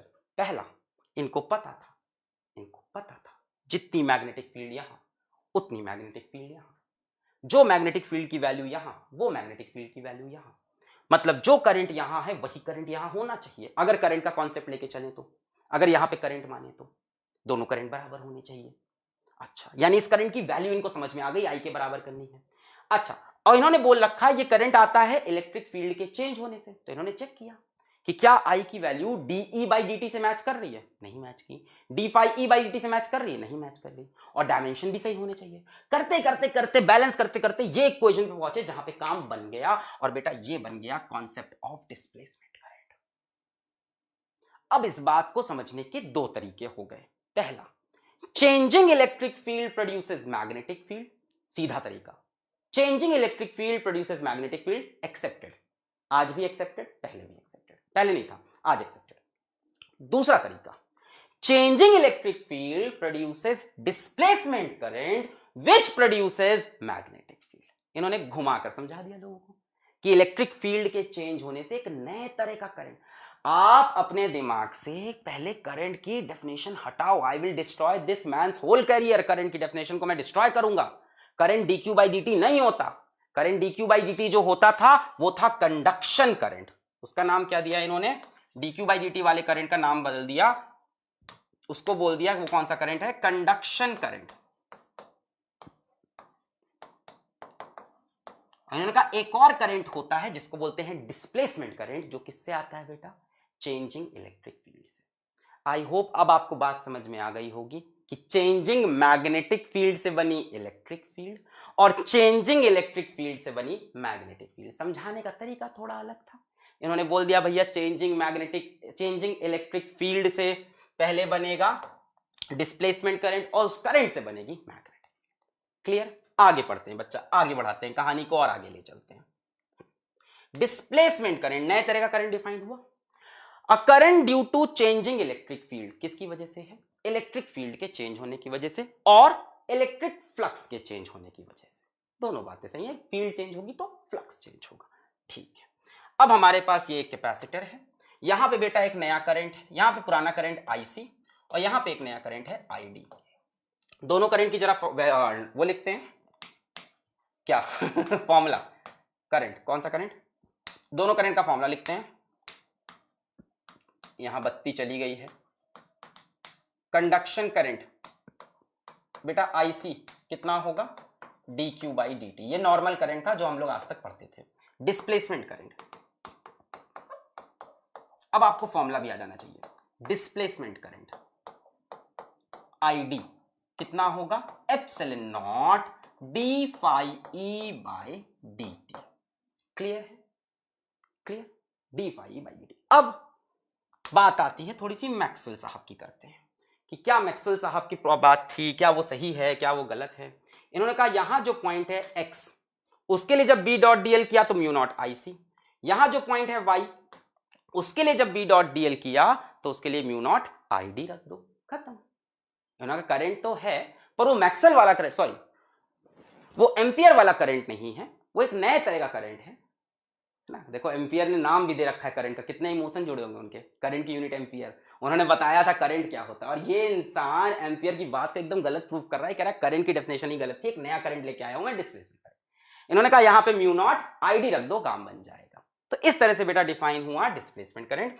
और हमें पता है कि x और y पे हमें पता है magnetic field at x is equals to magnetic field at y। हमें एक्सपेरिमेंट से ये बात दिखी तो हमने बोला कि अगर दोनों ही जगह करंट है तो डेफिनेटली IC किसके बराबर होगा? ID के। और इससे मिल गया हमें कंटिन्यूटी। क्या मिल गया? कंटिन्यूटी मिली। ये एक बहुत ही कंफ्यूजिंग चीज थी फिजिक्स में कि करंट यहां से यहां तक तो आता था, यहां कहां गया, है ना। फिजिक्स में एक बड़ा कंफ्यूजिंग पार्ट था। ये देखो कैपेसिटर कि करंट भाई साहब यहां से यहां चला, यहां भी है, यहां भी है, यहां भी है, यहां क्या हुआ? तो वो भी सॉल्व हो गया डिस्प्लेसमेंट करने से। डिस्प्लेसमेंट यानी इसको डिस्प्लेस करके नए तरह का करंट आ गया। आगे बढ़े बच्चा, चलो अब भाई एक सवाल आ गया आपके सामने, prove that IC, conduction current and displacement current are equal, have property of continuity. अब प्रूव करो कि ये बात है भी सच। सर एक्सपेरिमेंट ने तो कहा था कि वो सर मैग्नेटिक फील्ड जो x में है वही तो y में है, तो सर बराबर तो सर होगा ना। ऐसे काम नहीं चलेगा, प्रूफ करना पड़ेगा मैथ्स के साथ, फिजिक्स के साथ कि ये दोनों करंट बराबर होते हैं, दोनों के फॉर्मूले को सेम प्रूफ करना पड़ेगा। मैं फिर से आपसे एक सवाल पूछूंगा, हां या ना में जवाब दीजिएगा। क्या यहां के अंदर कोई dq मूव कर रहा है? हां या ना में जवाब दें। क्या यहां अंदर कोई dq मूव कर रहा है? हां या ना में जवाब दें। हां या ना में जवाब दें। क्या यहां अंदर कोई dq मूव कर रहा है? नहीं कर रहा है। फिर भी हमें प्रूफ करना है कि ये दोनों करंट बराबर होते हैं। अब ये नहीं कहना नीडल रख के चेक कर लेंगे तो नीडल तो सेम रिफ्लेक्ट हुई तो मतलब हाँ, तो फिजिक्स क्या पढ़ी तुमने? तो कहानी पढ़ के आ गए जो अलख पांडे ने सुनाई तुमको कहानी। आ जाओ अब इसकी फिजिक्स पकड़ते हैं कि क्या ये बात हम फिजिक्स के पॉइंट ऑफ व्यू से भी प्रूफ कर पा रहे हैं या सिर्फ ये सारी चीजें जो हम कह रहे हैं ये सिर्फ इसको बोलते हैं बेटा बातें छौंकना। है ना, इलाहाबादी टर्म है। कुछ लोग होते नहीं है जो कुछ करते नहीं है जिंदगी में, सिर्फ बातें छौंकते हैं बैठ बैठ के कि ऐसा कर लेंगे वैसा कर लेंगे, इतना बड़ा यहाँ पे ये। तुम लोग भी इस टाइम बड़े बिजनेस आइडिया बनाने लगते हो 11th-12th में, ये कर लेंगे, इसको बातें छौंकना बोलते हैं। तो आओ देखते हैं क्या सिर्फ हम बातें छौंक रहे थे या सच में ऐसा होगा। छौंकना समझते हो ना ऐसे? हाँ, आ जाओ बेटा। तो स्टार्ट करते हैं, बात करते हैं आईसी की। मान लेते हैं थोड़ी देर के लिए, जो चीजें मानेंगे कॉमन चीजें होंगी कि यहाँ पे कुछ चार्ज नेगेटिव है, यहाँ पे कुछ चार्ज पॉजिटिव है चार्जिंग की वजह से। मान लेते हैं यहाँ चार्ज प्लस क्यू है और यहाँ चार्ज माइनस क्यू। बेटा यहाँ करंट आई है, मतलब यहाँ तो चार्ज फ्लो कर रहा होगा, यहाँ तो डीक्यू चार्ज होगा, सभी लोग एग्री करते हैं। यहाँ भी डीक्यू चार्ज इधर से जा रहा होगा, सर्किट कंप्लीट होगा, डीक्यू इधर से इधर जाएगा, ठीक है। यहाँ कोई डीक्यू नहीं है तो पहले आईसी की बात करते हैं बच्चा। आईसी की वैल्यू कितनी होगी? ये होगी आईसी की value dq by dt। IC की वैल्यू क्या होगी? dq बाई dt होगी। अच्छा, अब आईडी की बात करते हैं। आईसी तो यही होता है, सिंपल करंट, चार्ज फ्लो कर रहा है। अब आईडी की बात करते हैं, आ जाओ। आईडी क्या फॉर्मूला दिया है मैक्सवेल साहब ने? Epsilon naught D phi E by D T. Epsilon naught D phi E by D T. बेटा यहां इलेक्ट्रिक फील्ड कैसे होगी? ऐसे होगी, ऐसे होगी, ऐसे होगी। इलेक्ट्रिक फील्ड इस तरह से होगी। ठीक है, इसका एरिया मुझे नहीं पता, let this area be capital A. क्या एरिया वेक्टर यहां पे इस तरह से बाहर की तरफ बन जाएगा? थोड़ा बहुत ये सब कॉन्सेप्ट मैं मान के चल रहा हूं कि आपको आता है, आना भी चाहिए। इलेक्ट्रिक फील्ड ऐसे है तो क्या एरिया वेक्टर ऐसे होगा? क्या इलेक्ट्रिक फील्ड और एरिया वेक्टर सेम डायरेक्शन में है? जी हाँ। तो क्या यहां का इलेक्ट्रिक फ्लक्स आप लिख सकते हो ई ए कॉस 0? तो इलेक्ट्रिक फ्लक्स हो गया ई ए। देखो आज सारा इलेक्ट्रोमैग्नेटिज्म आ रहा है, सारा इलेक्ट्रोमैग्नेटिज्म। अब जो बच्चा अभी आया इलेक्ट्रोमैग्नेटिज्म नहीं पढ़ा उसको कुछ नहीं समझ में आएगा। सारा इलेक्ट्रोमैग्नेटिज्म आ गया। E dot A electric flux कितना होगा? ई ए कॉस 0, ई ए कॉस 0। तो ई ए हो गया, है ना, दोनों सेम डायरेक्शन में। अच्छा, और यहां पे लिखते हैं epsilon naught D phi E, electric flux की जगह E A by D T लिख सकते हैं। Epsilon naught D E A by D T, yes और नो? क्लियर? अच्छा, आगे बढ़ते हैं बेटा, आगे बढ़ते हैं डिस्प्लेसमेंट करंट को लेके। हमने बोला displacement current epsilon naught D phi E by D T होता है। हमने फ्लक्स की वैल्यू निकाल ली, इलेक्ट्रिक फ्लक्स की वैल्यू आई है D E A by D T. अब मैं फिर से कुछ करने वाला हूं, are you ready for it? Let's see if are you ready for it. I hope मेरा बच्चा तैयार होगा क्योंकि उसने काफी फिजिक्स पढ़ रखी है, काफी फिजिक्स पढ़ रखी है। आई होप मेरा बच्चा एकदम तैयार होगा। बेटा अगर यहां पे इलेक्ट्रिक फील्ड की वैल्यू ई है, यहां पे चार्ज प्लस क्यू है और इस प्लेट का एरिया ए है, क्या इलेक्ट्रिक फील्ड होगी सिग्मा बाई एप्सिलॉन नॉट या सिग्मा बाई 2 एप्सिलॉन नॉट? मैं आपको फिर से एक बार कंफ्यूज करूंगा और फिर सही रास्ते पे भी लाऊंगा। क्या यहां पे इलेक्ट्रिक फील्ड होगी सिग्मा बाई एप्सिलॉन नॉट या सिग्मा बाई 2 एप्सिलॉन नॉट? ये सर क्या था सर 2 लगेगा कि नहीं लगेगा? लगेगा कि नहीं लगेगा? बेटा याद दिलाता हूं, इस तरफ से होगी सिग्मा बाई 2 एप्सिलॉन नॉट और इस तरफ से भी होगी sigma by 2 epsilon naught. Sigma by 2 epsilon naught, sigma by 2 epsilon naught जोड़ोगे नेट आएगी सिग्मा बाई एप्सिलॉन नॉट। 2 नहीं लगेगा। कई बच्चे कंफ्यूज हैं, 2 लिख रहे हैं अभी भी। बेटा ये कितनी इलेक्ट्रिक फील्ड बनाएगा? Sigma by epsilon not. ये कितनी बनाएगा? Sigma by epsilon not. दोनों मिलकर कितनी हो गई? सॉरी, ये बनाएगा सिग्मा बाई 2 एप्सिलॉन नॉट। ये भी कितनी बनाएगा? Sigma by 2 epsilon naught. Sigma by 2, sigma by 2 जोड़ा सिग्मा बाई एप्सिलॉन नॉट। याद आ गया? याद आया? इसकी वजह से बेटा बनेगी, पहली वाली की वजह से सिग्मा बाई 2 एप्सिलॉन नॉट और इसकी वजह से भी बनेगी सिग्मा बाई 2 एप्सिलॉन नॉट। तो बेटा दोनों को जब जोड़ोगे कितना आएगा? Sigma by epsilon not. याद आ गया? एक प्लेट बनाती है सिग्मा बाई 2 एप्सिलॉन नॉट, दूसरी भी सिग्मा बाई 2 एप्सिलॉन नॉट, जोड़ा सिग्मा बाई एप्सिलॉन नॉट। बेटा सिग्मा कितना होता है? चार्ज पर यूनिट एरिया, यही तो होता है। सिग्मा क्या होता है? Charge per unit area. 2 वाली बात क्लियर हुई? पॉजिटिव प्लेट ने बनाई sigma by 2 epsilon not, negative ने भी बाई। नेगेटिव की इलेक्ट्रिक फील्ड किधर बनती है? नेगेटिव की इलेक्ट्रिक फील्ड किधर बनती है? Towards negative. पॉजिटिव की इलेक्ट्रिक फील्ड किधर बनती है? Away from positive. दोनों को जोड़ लिया sigma by epsilon not. Clear? Clear? हाँ। अब बेटा सिग्मा होता क्या है? Charge per unit area. अब जरा यहां पे आओ, इस वैल्यू को रखते हैं, देखते हैं क्या होगा। एप्सिलॉन नॉट डी, ई की वैल्यू क्या है? Q by A epsilon naught into A बटे डी टी। ओ, ए से ए तो मर गया। अच्छा, बहुत बढ़िया हुआ। Very happy for you people, I am very happy for you guys. अब क्या होगा बेटा? Q तो कांस्टेंट नहीं है। क्या Q कांस्टेंट है? नहीं बेटा, Q वेरी कर रहा है, चार्ज लगातार बदल रहा है, चार्जिंग चल रही है ना। यहां से dq निकल के यहां चिपक रहा है, यहां से dq निकल के यहां चिपक रहा है, यहां से dq। तो Q तो कांस्टेंट नहीं है। पर बेटा एप्सिलॉन नॉट तो कांस्टेंट है, उसको बाहर खिसका लेते हैं। एक एप्सिलॉन नॉट बाहर था, एक एप्सिलॉन नॉट यहां से बाहर आ गया, ये क्या बचा, dq बाई dt, ये मर गया। डिस्प्लेसमेंट करंट कितना आ गया, dq by dt which is the value of conduction current. Proof कर दिया।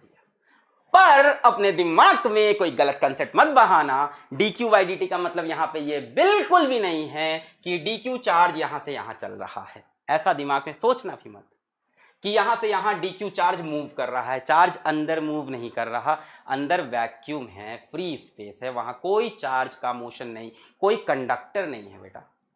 चार्ज को मूव करने के लिए कंडक्टर चाहिए होता है, अंदर कोई कंडक्टर नहीं है, फ्री स्पेस लगा रखा है।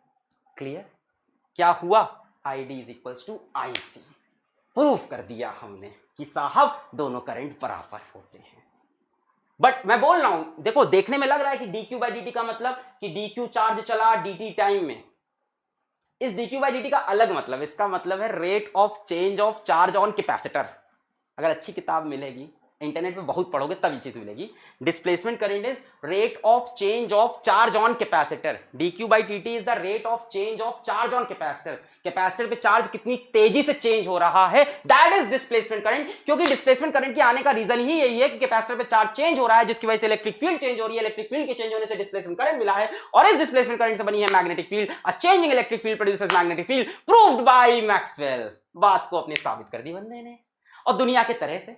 दुनिया बोल रही थी ऐसे नहीं होगा, ऐसे नहीं होगा, ऐसे नहीं, कहा ऐसे ले भाई, अब क्लियर है डिस्प्लेसमेंट करंट। अब इनकी बात है कि दुनिया ने हमको बहुत गम दिया है, और अब मैं अपनी बात सिद्ध कर चुका हूं। अब मैं बताता हूं एम्पियर चाचा को, एम्पियर चाचा I am coming, I will destroy your whole career, wait a second. Modification of Ampere circuital law. अब बंदा हीरो बन चुका है, अपनी बात प्रूव कर चुका है, 10 प्रूफ दे दिया, हर तरह से प्रूव कर दिया, कंटिन्यूटी प्रूव कर दी। यार कितनी बड़ी बड़ी फिजिक्स की प्रॉब्लम सॉल्व हो रही है। अब इन्होंने कहा, यार कितनी बड़ी बात कही इसने, सिमेट्री नेचर की प्रूफ कर दी कि चेंजिंग मैग्नेटिक फील्ड से इलेक्ट्रिक फील्ड थी, तो चेंजिंग इलेक्ट्रिक फील्ड से मैग्नेटिक फील्ड भी होगी। इलेक्ट्रोमैग्नेटिक वेव आने वाली है यहीं से। हाँ, अब देखो modification of Ampere circuital law. अब इन्होंने क्या बोला भाई, यहां पे करंट इन्होंने बोला IC है, यहां पे करंट इन्होंने बोला ID है।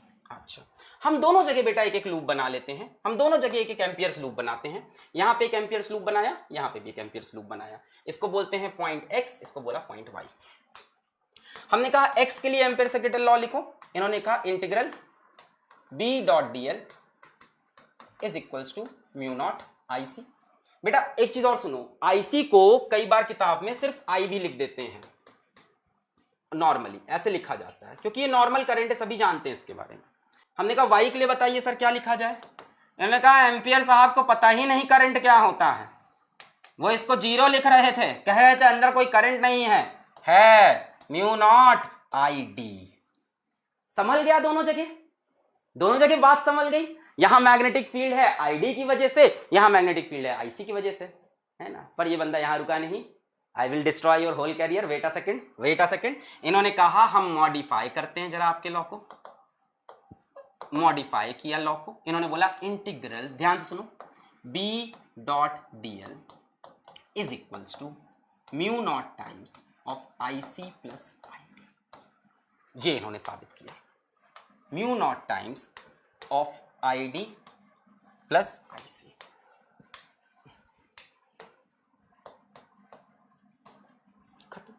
अब ये मत कहना कि सर इससे मैग्नेटिक फील्ड ज्यादा आने लगी। बेटा एक क्लोज होता है ना, लूप के अलोंग लाइन इंटीग्रेशन होता है ना, linear closed integration in along the path होता है ना।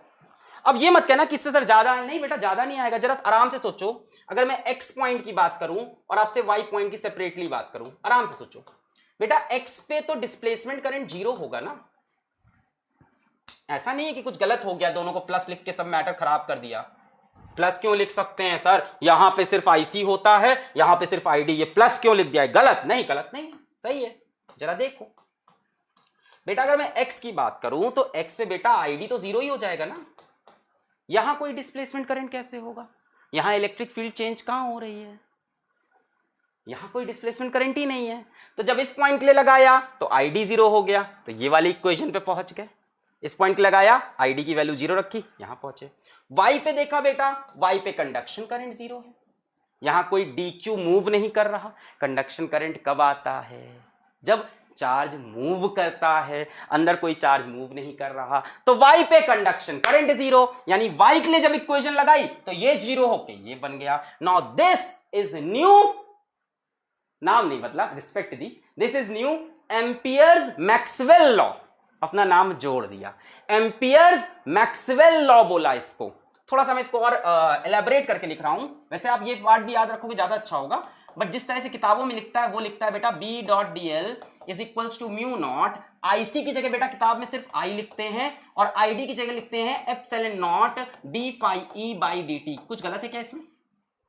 कुछ गलत है क्या इसमें? ये कुछ गलत है क्या? मेरे ख्याल से तो सही है भाई। कंडक्शन करंट को नॉर्मली I बोल दिया जाता है और डिस्प्लेसमेंट करंट का ये फॉर्मूला। व्हाट इज दिस बच्चों? What is this? What is this? This is known as बेटा, this is known as Ampere Maxwell law. तुम्हारे जैसा कोई शैतान होता तो अपना नाम ऊपर करता पहले बचपन में यही करते थे ना, जब साइंस का प्रोजेक्ट बनता था बड़ा इंपॉर्टेंट होता था कि इसमें पहला नाम किसका लिखा जाएगा प्रोजेक्ट में, है ना। तुम्हारा ऐसा बंदा होता, कहता कि इसको हम ऊपर अपना नाम लिखेंगे। Now this is new ampere law. So Maxwell ने नोटिस किया था इनकंसिस्टेंसी इन एम्पियर्स लॉ, कि एम्पियर्स लॉ इनकंसिस्टेंट है। भाई एम्पियर को पता ही नहीं था डिस्प्लेसमेंट करंट जैसी कोई चीज होती है। Clear? This is modified Ampere's law. Properties of displacement current. अब डिस्प्लेसमेंट करंट कुछ नया सीखा हमने, तो इसके बारे में थोड़ी सी बात करेंगे बस। ID is equals to epsilon naught d phi e by dt। इसके बारे में थोड़ी सी बात करते हैं। आ जाओ। It is not conventional current, ये कन्वेंशनल करंट जैसा बिल्कुल नहीं है कि चार्ज के फ्लो की वजह से आया है। As it produces magnetic field so it is called a current. इसको करंट क्यों बोलते हैं? सवाल ये उठा। Current is rate of flow of charge, पर यहां तो कोई चार्ज फ्लो नहीं हो रहा बीच में, तो इसको करंट क्यों बोलते हैं? तो क्योंकि पुराने जमाने में मैग्नेटिक फील्ड सिर्फ करंट से बन सकती थी, तो as it produces magnetic field so it is called a current. क्योंकि ये मैग्नेटिक फील्ड प्रोड्यूस कर रहा है इसलिए ये करंट है। Second, it exist only when there is a change in electric field, या इलेक्ट्रिक फ्लक्स साफ साफ दिख रहा है। जब इलेक्ट्रिक फ्लक्स में चेंज होगा तभी डिस्प्लेसमेंट करंट आएगा। अगर कहीं पे इलेक्ट्रिक फ्लक्स स्टेडी है, इलेक्ट्रिक फ्लक्स कांस्टेंट है, तो वहां पे डिस्प्लेसमेंट करंट नहीं हो सकता है। It does not exist under steady conditions, है ना। अगर इलेक्ट्रिक फ्लक्स कांस्टेंट हो गया, इलेक्ट्रिक फील्ड कांस्टेंट हो गई, उस केस में डिस्प्लेसमेंट करंट जीरो हो जाएगा, है ना। इलेक्ट्रिक फील्ड अगर इलेक्ट्रिक फील्ड से नहीं बनता, चेंज इन इलेक्ट्रिक फील्ड से बनता है। Together with conduction current displacement current satisfy the property of continuity. I hope property of continuity भी आपको अब क्लियर हो चुकी है। प्रॉपर्टी ऑफ कंटिन्यूटी आपको ये बात भी क्लियर हो गई होगी अब तक। क्या सेटिस्फाई करता है? प्रॉपर्टी ऑफ कंटिन्यूटी, कि भाई बाहर क्या फ्लो कर रहा था IC, अंदर क्या फ्लो कर रहा था ID। क्या आप तैयार हैं अब इसके न्यूमेरिकल से भिड़ने के लिए? थोड़ा सा न्यूमेरिकल किया जाए इसका। आ जाइए। पहला सवाल बहुत आसान है। A parallel plate capacitor with plate area A and separation between the plates D is charged by a constant current I। बेटा एक पैरेलल प्लेट कैपेसिटर है, इसका प्लेट एरिया कितना है A और separation between the plates is D, इनका separation between the plates D है। अब is charged bye a constant current I। बेटा बाहर से इसको एक करंट दे रखा है I। Consider a plane surface area A/2 parallel to the plates and drawn simultaneously between the plates। इन्होंने कहा कंसिडर करिए एक एरिया यहां पे है, एक एरिया ये है, कितना है A/2। इसको थोड़ा छोटा करते हैं,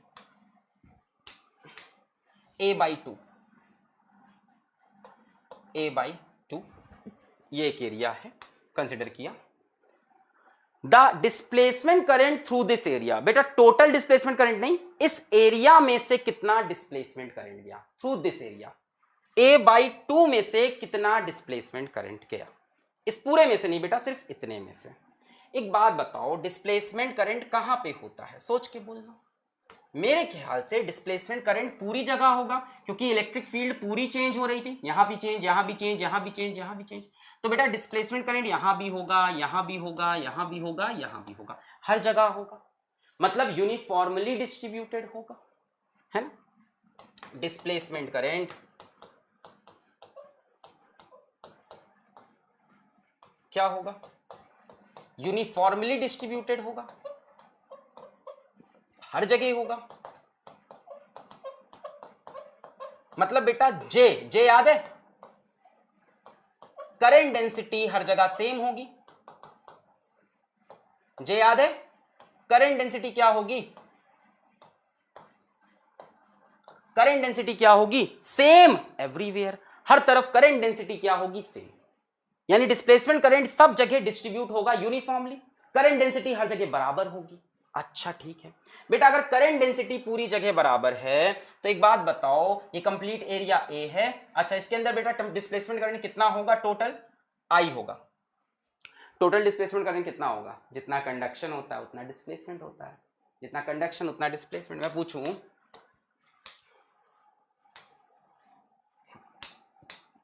मैं पूछूं यहां पे टोटल डिस्प्लेसमेंट करंट ये भी है, ये भी है, ये भी है, ये भी है, सारा डिस्प्लेसमेंट करंट। तो बेटा टोटल डिस्प्लेसमेंट करंट अगर हम आईडी लिख लें, complete displacement current total ID, और बेटा प्लेट एरिया कितनी है ए, तो करंट डेंसिटी कितनी हो जाएगी, आईडी बाई ए। और बेटा टोटल डिस्प्लेसमेंट करंट क्या आईसी के बराबर होगा, ये तो हमको पता है। टोटल डिस्प्लेसमेंट करंट किसके बराबर होगा, कंडक्शन करंट के। कंडक्शन करंट कितना दे रखा है, आई दे रखा है, आई बाई ए। अब जरा देखो इन लोग किसकी बात कर रहे हैं, छोटे से एरिया ए बाई 2 की बात कर रहे हैं। छोटे से एरिया ए बाई 2, इसमें से पूरा पूरा करंट तो नहीं जाएगा। छोटे से एरिया ए बाई 2 की जब इन लोगों ने बात की तो इसमें से सारा सारा करंट तो जाएगा नहीं। सोच के बताओ, मेरे ख्याल से आंसर आ गया होगा सभी बच्चों का अब तक, फिर भी मैं सॉल्व करूंगा। अब तक सभी का मैं पीछे पलटूंगा, सब लोग सही आंसर दे रहे होंगे इन अ पैरेलल यूनिवर्स। बेटा एक बात बताओ, देखो ये भी डिस्प्लेसमेंट करंट है, ये भी सब जोड़कर बेटा आईडी बना है। टोटल सबको जोड़कर आईडी बना, इन सब करंट को जोड़ के आईडी। तो बेटा ID ID ID ID ID, तो इसमें से कितना पास किया, यहां से कितना डिस्प्लेसमेंट करंट पास किया पता नहीं, let that be ID dash. बेटा यहां से करंट डेंसिटी जे क्या हो जाएगी, आईडी डैश बटे ए हो जाएगी। सारा का सारा डिस्प्लेसमेंट करंट तो इसके अंदर से पास नहीं करेगा। मुझे लगता था कि सारा का सारा डिस्प्लेसमेंट करंट अंदर से जाता है, फिर मेरे पापा ने बताया कि सारा का सारा डिस्प्लेसमेंट करंट अंदर से नहीं जा सकता, करंट बहुत अजीब है। तो बेटा जे की वैल्यू कितनी है, आईडी बाई ए बाई 2 होगा। सॉरी यहां पे डिस्प्लेसमेंट करंट डेंसिटी के अंदर J ID dash by A by 2 कितना हो गया, 2 आईडी डैश बाई ए। बेटा ये करंट डेंसिटी सेम होगी, that means I by A is equals to I D 2 I D dash by A. ए मर गया बेटा, यहां से आई डी डैश कितना हो गया, आई बाई 2। नहीं आया, आई बाई 2। बहुत सिंपल है, बहुत सिंपल है। डिस्प्लेसमेंट करंट ना एक तार में नहीं बह रहा, एक वायर में नहीं बह रहा, पूरे कंप्लीट कैपेसिटर प्लेट्स के बीच में यूनिफॉर्मली डिस्ट्रीब्यूटेड है इन एरिया, यूनिफॉर्मली डिस्ट्रीब्यूटेड है इन एरिया। हाँ सिंपल एकदम, पूरे एरिया में यूनिफॉर्मली डिस्ट्रीब्यूटेड है। ए एरिया में आई था तो ए बाई 2 में कितना हो जाएगा, आई बाई 2। क्लियर, ये बात अब हम याद रखेंगे, ठीक है, इस बात को हम याद रखेंगे। यहीं को चाहो तो लिख लें, displacement current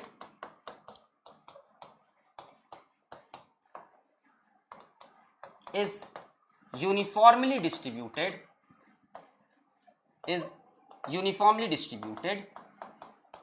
in whole area। Clear, current density same रहेगी। पूरे ए में आई था तो आधे में आई बाई 2 हो गया। बोलो आया, फील बहुत आसानी से कर सकते हो बच्चा। मान लो पूरे में 10 एम्पियर जा रहा है, देखो फील बड़ा आसान है। मान लो पूरा करंट 10 एम्पियर है, तो 10 एम्पियर के लिए 1 2 3 4 5, ठीक है 5 लाइन है, 6 कर लो। मान लो पूरा करंट है 10 एम्पियर, कितनी लाइन है, मान लो 6 लाइन, 1 2 3 4 5 6, टोटल करंट मान लो 12 है, तो 6 लाइन मिलके बनाई 12 एम्पियर। तो बेटा अगर इसमें से 6 लाइन गई तो इसमें से 3 ही लाइन जाएंगी। मान लो एक लाइन रिप्रेजेंट कर रही है 2 एम्पियर, 2 2 4 2 6 2 8 2 10 2 12। बेटा ए एरिया में से कितनी लाइन पास की, 1 2 3 4 5 6, एक कितनी है 2 ampere 2 ampere 2 ampere 2 ampere 2 ampere, कितनी हुई 12। इसमें से कितनी पास करेंगे, 3, कितनी हो जाएंगी 6। पूरे में डिस्ट्रीब्यूटेड है ना करंट, इलेक्ट्रिक फील्ड यहां भी चेंज हो रही है, यहां भी चेंज हो रही है, यहां भी चेंज हो रही है, यहां भी चेंज हो रही है, हर जगह चेंज हो रही है। जहां जहां इलेक्ट्रिक फील्ड चेंज होगी वहां पे डिस्प्लेसमेंट करंट। बोलो आया? एरिया 1/4 होगा तो करंट 1/4 हो जाएगा, एरिया 1/6 होगा तो करंट 1/6 हो जाएगा, uniformly distributed in area. Next सवाल पे आते हैं बच्चा। नेक्स्ट सवाल, the voltages between the plates of a parallel plate capacitor of capacitance 1 microfarad is changing at the rate of 5 volt per second. What is the displacement current? अरे ये क्या है? ये क्या है? ये वोल्टेज कहां से, क्या हो रहा है भगवान?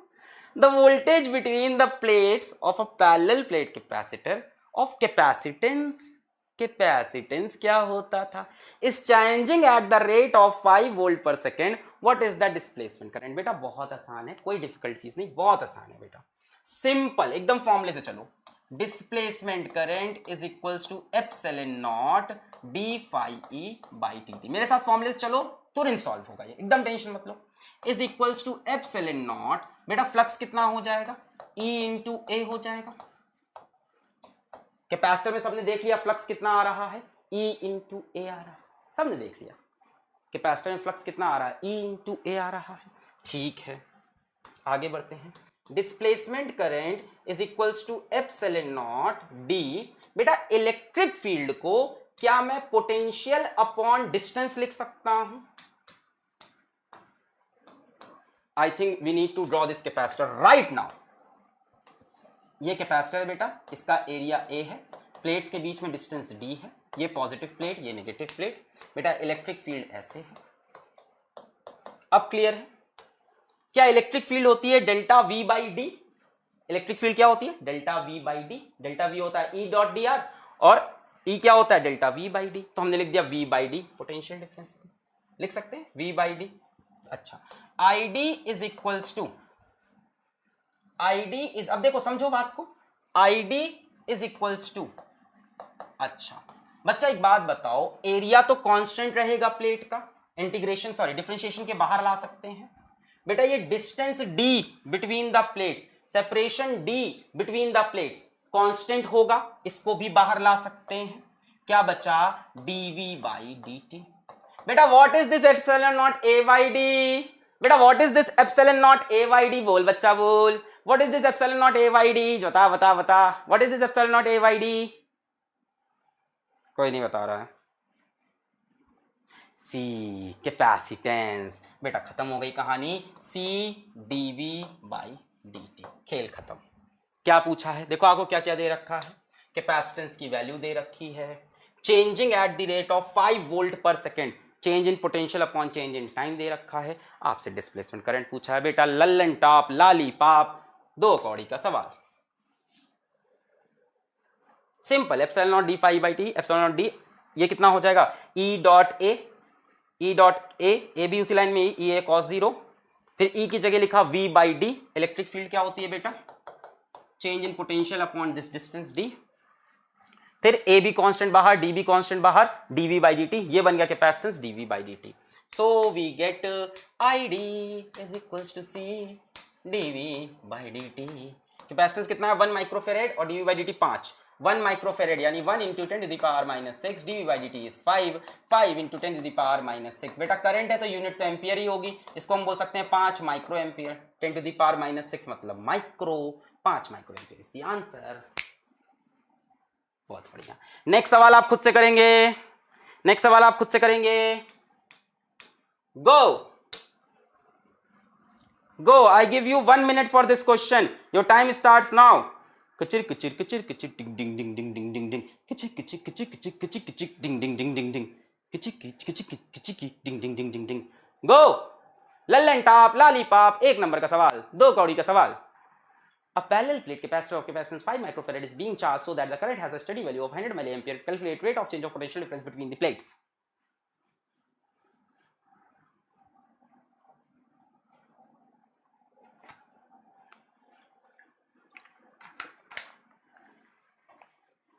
राहों में उनसे मुलाकात हो गई।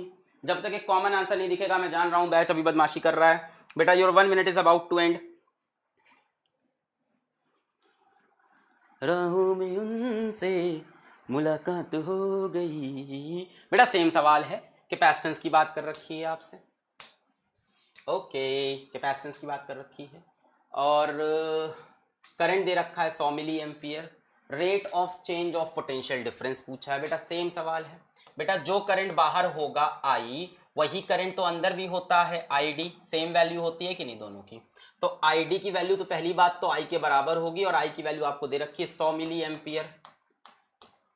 अभी अभी आपने पढ़ा कि आईडी का एक फॉर्मूला बन रहा है सी डीवी बाई डी टी, पिछले सवाल में ही देख लिया है बेटा। आई की वैल्यू पता है, सी की वैल्यू पता है, डीवी बाई डी टी निकाल दो। ये भी ना कर पाओगे तो क्या करोगे, आईडी की वैल्यू दी है 100 milli ampere, 100 into 10 to the power -3, और बेटा सी कितना है 5 microfarad, 5 into 10 to the power -6, और डीवी बाई डी टी बेटा मुझे नहीं पता। हो गया सभी का, डी आ गया सभी का, बहुत बढ़िया। 5 1 जा 5, 5 2 जा 10, 20, 10 की पावर -6 इधर आके हो जाएगा 10 की पावर +6, 10 की पावर +6 और 10 की पावर -3 हो जाएगा 20 into 10 to the power 3 is equals to d v by D t. Clear, 5 2 जा 10, 20, 10 पावर -6 इधर आ गया 10 की पावर +6, 10 की पावर +6 और 10 की पावर -3, 10 की पावर 3, 20 इंटू 10 की पावर 3 वोल्ट पर सेकेंड होगा डीवी बाई डी टी, यानी 20 किलो वोल्ट। 20 इंटू 10 की power 3, 20 into 10 to the power 3 बेटा ये कितना हो गया 20 किलो वोल्ट पर सेकेंड।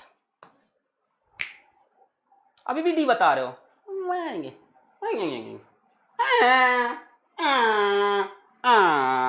ए कैसे लग रहा है तुमको 200? छी 200 किलो वोल्ट लिखा है बेटा, किलो किलो किलो क्या होता है 10 की पावर 3। इंपॉर्टेंट नोट, चलो अब इंपॉर्टेंट नोट आपको बताता हूं दो। पहला बेटा ये मैग्नेटिक फील्ड इंक्रीजिंग है, सभी को समझ में आ रहा है? हाँ है। तो हमारी मैग्नेटिक फील्ड इंक्रीजिंग है तो बेटा क्या बनेगी हमारा, whenever there is a change in magnetic flux. अब दो इंपॉर्टेंट पॉइंट आपको, दो चीज समराइज करने जा रहा हूं, बहुत इंपॉर्टेंट। मैग्नेटिक फील्ड इंक्रीजिंग है, अंदर की तरफ मैग्नेटिक फील्ड इंक्रीजिंग है, तो बेटा बाहर की तरफ मैग्नेटिक फील्ड चाहिए होगी, सभी को ये चीज पता है।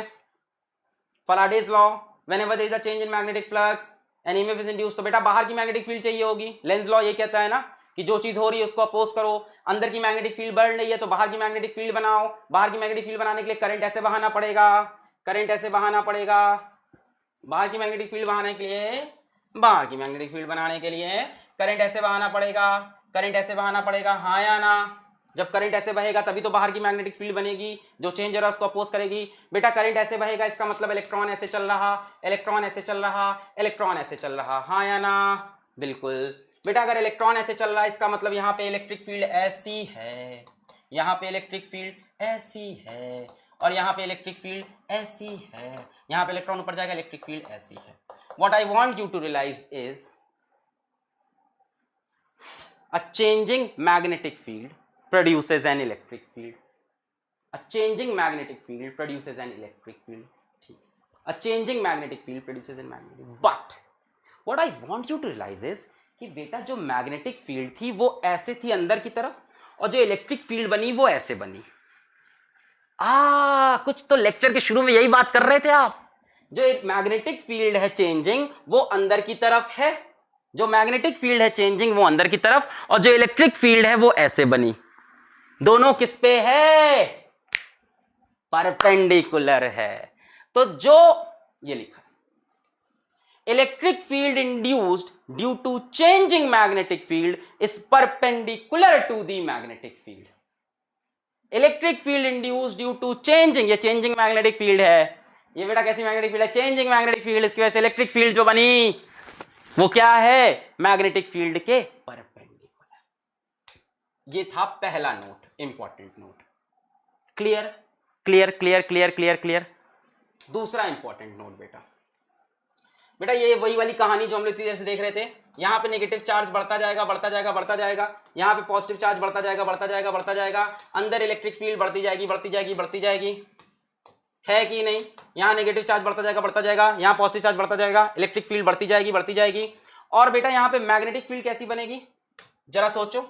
यहाँ करंट ऐसे है, इस जगह पे मैग्नेटिक फील्ड कैसी है? यहाँ करंट ऐसे है, यहाँ मैग्नेटिक फील्ड कैसे है? बेटा अगर करंट के डायरेक्शन में मैं थंब रखूं, यहाँ पे मैग्नेटिक फील्ड कैसी होगी? ऊपर। करंट डायरेक्शन में थंब रखूं, ऊपर मैग्नेटिक फील्ड कैसे हो? करंट डायरेक्शन में थंब रखा, तो ऊपर मैग्नेटिक फील्ड कैसी होगी, करंट डायरेक्शन थंब रखा, ऊपर मैग्नेटिक फील्ड कैसी होगी, ऊपर मैग्नेटिक फील्ड कैसी होगी, आउटवर्ड होगी। बहुत बढ़िया, करंट डायरेक्शन रखा ऐसे होगी ना, आउटवर्ड। यानी यहां मैग्नेटिक फील्ड कैसी हुई, डॉट बना लूं, डॉट बना लूं, आउटवर्ड। और यहां मैग्नेटिक फील्ड कैसी होगी, देखो मैग्नेटिक फील्ड ऐसी होगी ना, यहां से आउटवर्ड और यहां पे आते हुए इनवर्ड, यहां आउटवर्ड यहां आते हुए इनवर्ड, यहां क्रॉस होगी। बहुत बढ़िया, बहुत बढ़िया, यहां क्रॉस होगी। बहुत बढ़िया, बहुत ही बढ़िया, very good, very nice, very beautiful. मजा आ गया हमको आपकी बात सुन के। अब आप मुझे एक चीज और बताएंगे, क्योंकि यहां सारी बात आप ही को बतानी है, पैसा आपने दिया है। ये तो यहां की बात हो गई। बेटा यहां पे कैसी होगी मैग्नेटिक फील्ड, क्या जो मैग्नेटिक फील्ड यहां थी सेम मैग्नेटिक फील्ड यहां बनती है, क्या जो मैग्नेटिक फील्ड वहां थी सेम मैग्नेटिक फील्ड यहां बनती है, जो करंट यहां था सेम डिस्प्लेसमेंट करंट यहां पे बन जाता है। यहां पे भी मैग्नेटिक फील्ड कैसी होगी, इस जगह पे आउटवर्ड और इस जगह पे कैसी होगी, इनवर्ड। यहां पे आउटवर्ड, यहां पे और चेंजिंग इलेक्ट्रिक फील्ड ने सुर सुर सुर, यहां पॉजिटिव वहां नेगेटिव, चेंजिंग इलेक्ट्रिक फील्ड ने जो मैग्नेटिक फील्ड बनाई, इलेक्ट्रिक फील्ड कैसे है, ऐसे, मैग्नेटिक फील्ड बाहर कैसे है, ऊपर कैसे है, ऐसे। यानी इलेक्ट्रिक फील्ड ऊपर को देखो, इलेक्ट्रिक फील्ड ऐसे, मैग्नेटिक फील्ड ऐसे, they are again, they are again, they are again mutually perpendicular. Changing electric field जो मैग्नेटिक फील्ड बनाती है, ये इलेक्ट्रिक फील्ड, मैग्नेटिक फील्ड कैसे है, बाहर। चेंजिंग इलेक्ट्रिक फील्ड जो मैग्नेटिक फील्ड बनाती है, that are mutually perpendicular. Changing magnetic field जो इलेक्ट्रिक फील्ड बनाती है, वो मैग्नेटिक फील्ड के परपेंडिकुलर। चेंजिंग इलेक्ट्रिक फील्ड जो मैग्नेटिक फील्ड बनाती है, वो इलेक्ट्रिक फील्ड के परपेंडिकुलर। यानी ये दोनों चेंज होते हुए जब दूसरा वाला बनाते हैं तो दूसरा वाला पहले वाले के परपेंडिकुलर। Simple simple. अगर इलेक्ट्रिक फील्ड, अब मेरी बात सुनो, तुमको मजा आ जाएगा। अब तुम मुझे ये बताओ, अगर इलेक्ट्रिक फील्ड ऐसे चेंज हो रही तो क्या मैग्नेटिक फील्ड ऐसे ही तो बनेगी। अगर इलेक्ट्रिक फील्ड ऐसे चेंज हो रही तो मैग्नेटिक फील्ड ऐसे बनेगी। उल्टा कर लेते हैं, अगर मैग्नेटिक फील्ड ऐसे चेंज हो रही तो इलेक्ट्रिक फील्ड ऐसे बनेगी।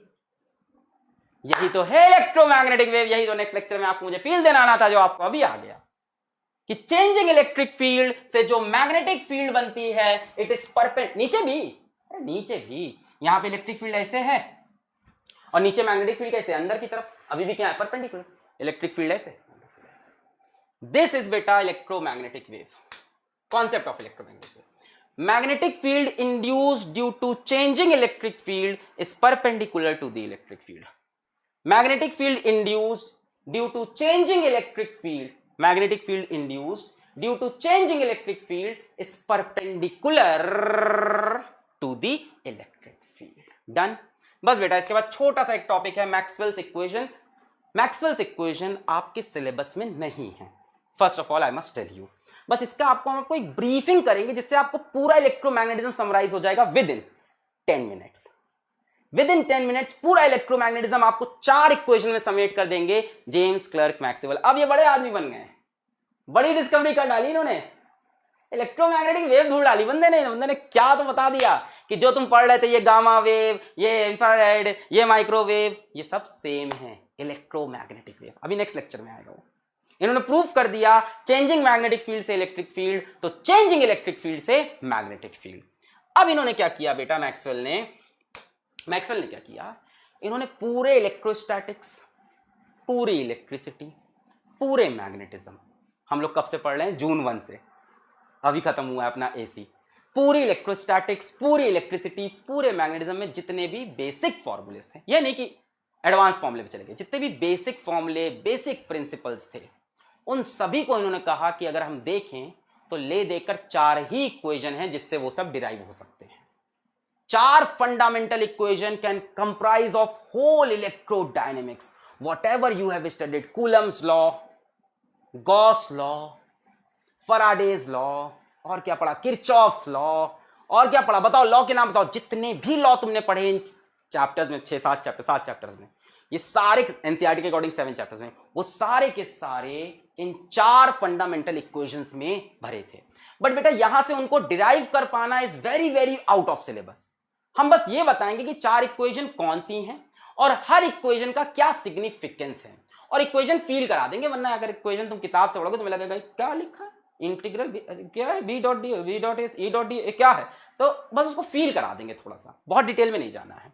All the basic principles of electromagnetism can be explained in terms of 4 fundamental equations called Maxwell's equation. पर सुनो, इनको क्या बोलते हैं हम लोग, मैक्सवेल्स इक्वेशन। पर बच्चा, मैक्सवेल ने अपने ही पेपर में ये बात साफ साफ लिखी थी कि इसमें से कोई भी इक्वेशन मेरी खुद की डिस्कवर्ड नहीं है, ये सभी इक्वेशन पुराने साइंटिस्ट डिस्कवर करके गए हैं, ग्रेट साइंटिस्ट, मैंने उनको बस एक जगह पे कलेक्ट किया और मैंने ये बात स्टेट कर दी, ये बात सिद्ध भी कर दी कि पूरी इलेक्ट्रिसिटी, पूरे इलेक्ट्रोस्टैटिक्स और पूरे मैग्नेटिज्म के बेसिक प्रिंसिपल्स इन्हीं 4 इक्वेशन के अंदर से निकल सकते हैं, ये इनकी इक्वेशन नहीं है। Maxwell did not discovered 4 equations, बोला जाता है मैक्सवेल्स 4 इक्वेशन, बट मैक्सवेल की इसमें एक भी नहीं है, बस वही एम्पियर वाले में थोड़ा जो चेंज किया है उसमें उनका नाम आया है, बाकी इनकी एक भी इक्वेशन खुद की नहीं है। Maxwell did not discovered 4 equation but he worked on them and stated that these 4 fundamental equations define complete electromagnetism। In 4 equation से पूरा मैक्सवेल से सबको वही याद आ रहा है, मैक्सवेल है ना। इवन इंटरनेट पे भी आप सर्च करो मैक्सवेल लिख के, आप शॉक हो जाओगे, इनका कोई बात ही नहीं कर रहा। जो बंदा इलेक्ट्रोमैग्नेटिक वेव ढूंढ के गया, इनके बारे में क्या, जिसने छक्का मारा वो इंपॉर्टेंट है, ये क्रिकेट खेला वो इंपॉर्टेंट है वहां से फायदा हुआ, असली हीरो तो ये हुए। पहली इक्वेशन बेटा सबको पता है, गॉस लॉ ऑफ इलेक्ट्रोस्टैटिक्स, थोड़ा रिवीजन भी हो जाएगा। गॉस लॉ ऑफ इलेक्ट्रोस्टैटिक्स क्या था, electric flux through a close surface is 1 by epsilon naught times the total charge q enclosed by surface. सबको याद है गॉस लॉ क्या था, electric flux through a close surface is equals to q by epsilon naught, और कौन सा charge रखते हैं बेटा, जो q इनसाइड होता है, सभी को याद आ गया, q inside upon epsilon not through a close surface. बेटा क्लोज सरफेस याद है आपको क्या, क्लोज सरफेस मैंने बताया था कौन सा होता है, जरा कमेंट करो देखें कितने लोग पढ़े हो। क्लोज सरफेस मतलब, क्लोज सरफेस नॉर्मल सरफेस को क्लोज कहते हैं, कुछ और होता है क्लोज सरफेस। बस बेटा 5 मिनट का और है।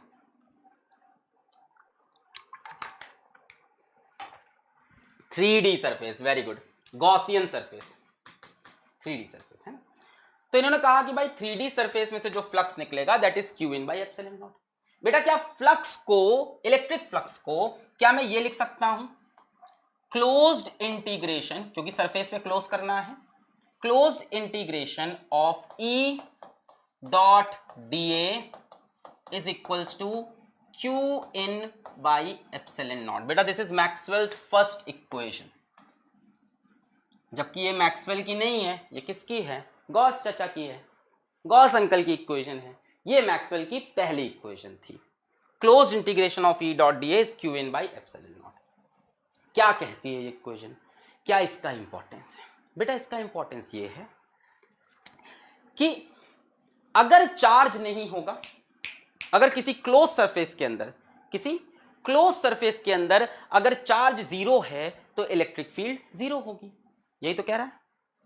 किसी क्लोज सरफेस में, यहां मान लो Q चार्ज है बेटा, इसको मैं क्लोज कर दूं, 3D सरफेस है ना, क्लोज सरफेस के लिए 3D सरफेस बनाना पड़ेगा, इसको मैंने क्लोज कर दिया, तो बेटा ये चार्ज Q, थोड़ा अंदर बनाता हूं, ये चार्ज Q क्या कुछ फ्लक्स निकालेगा, फ्लक्स क्या होता है यार, इलेक्ट्रिक फील्ड लाइंस, ये क्या फ्लक्स निकालेगा, यहां से ऐसे, यहां से ऐसे, यहां से ऐसे, यहां से ऐसे, यहां से ऐसे, यहां से ऐसे, यहां से ऐसे, E dot dA, E dot dA, E dot dA, सारा फ्लक्स बाहर आ रहा है, सारा फ्लक्स आउटवर्ड है बेटा, सारा का सारा फ्लक्स आउटवर्ड है, आउटवर्ड फ्लक्स को शायद हम लोग पॉजिटिव लेते थे, और ये सारा का सारा फ्लक्स किसकी वजह से होगा, q in by epsilon not. Clear सभी को, याद आया। हाँ, अगर यहीं पे स्फेरिकल लेते तो रेडियली आउटवर्ड बना लेते। इन्होंने यही बताया कि जिस क्लोज सरफेस के अंदर चार्ज होगा वहीं बनेगी इलेक्ट्रिक फील्ड, ये मैक्सवेल्स फर्स्ट इक्वेशन। अब बेटा जो सेकंड इक्वेशन है ये इतनी पॉपुलर नहीं है, ये आपने पढ़ी भी नहीं है। क्यों नहीं पढ़ी, क्योंकि ये कहीं से आपके जेई सिलेबस में या आपके एनसीईआरटी सिलेबस में, नीट सिलेबस में वो कहीं नहीं है। ये गॉस लॉ ऑफ मैग्नेटिज्म, इसका कोई खास यूज भी नहीं है। फिर भी इसको इन्होंने जगह दी क्योंकि एक बेसिक प्रिंसिपल को लेके आया था, गॉस लॉ ऑफ मैग्नेटिज्म। ये शायद आपने पढ़ा भी नहीं है, आज पढ़ोगे। क्या है? Magnetic flux through any close surface is always zero.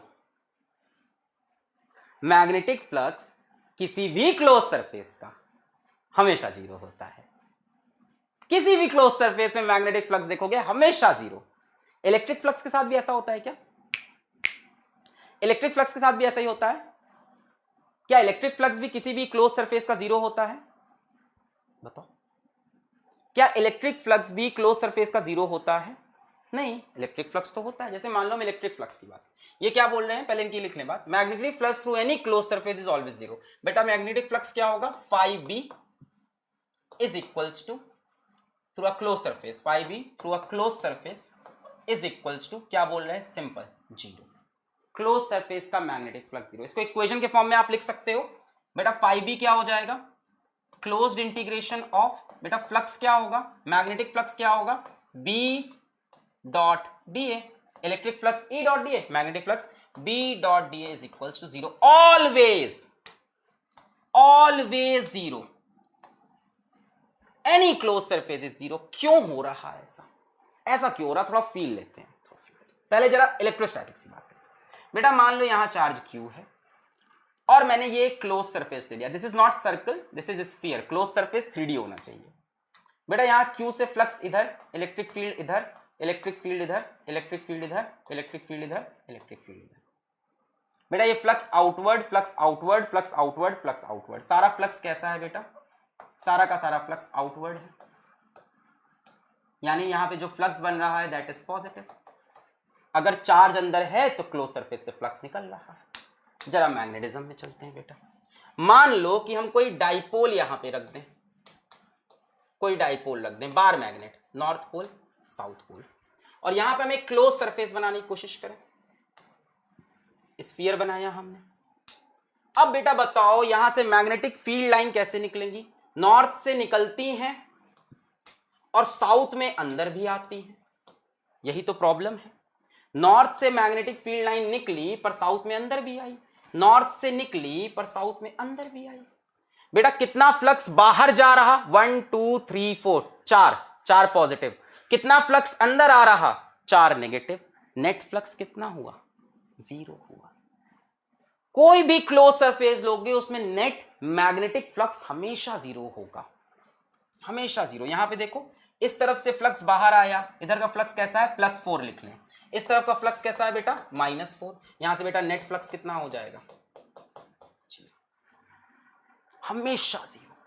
इसका मतलब ये यही बोल रहे हैं कि magnetic monopole do not exist.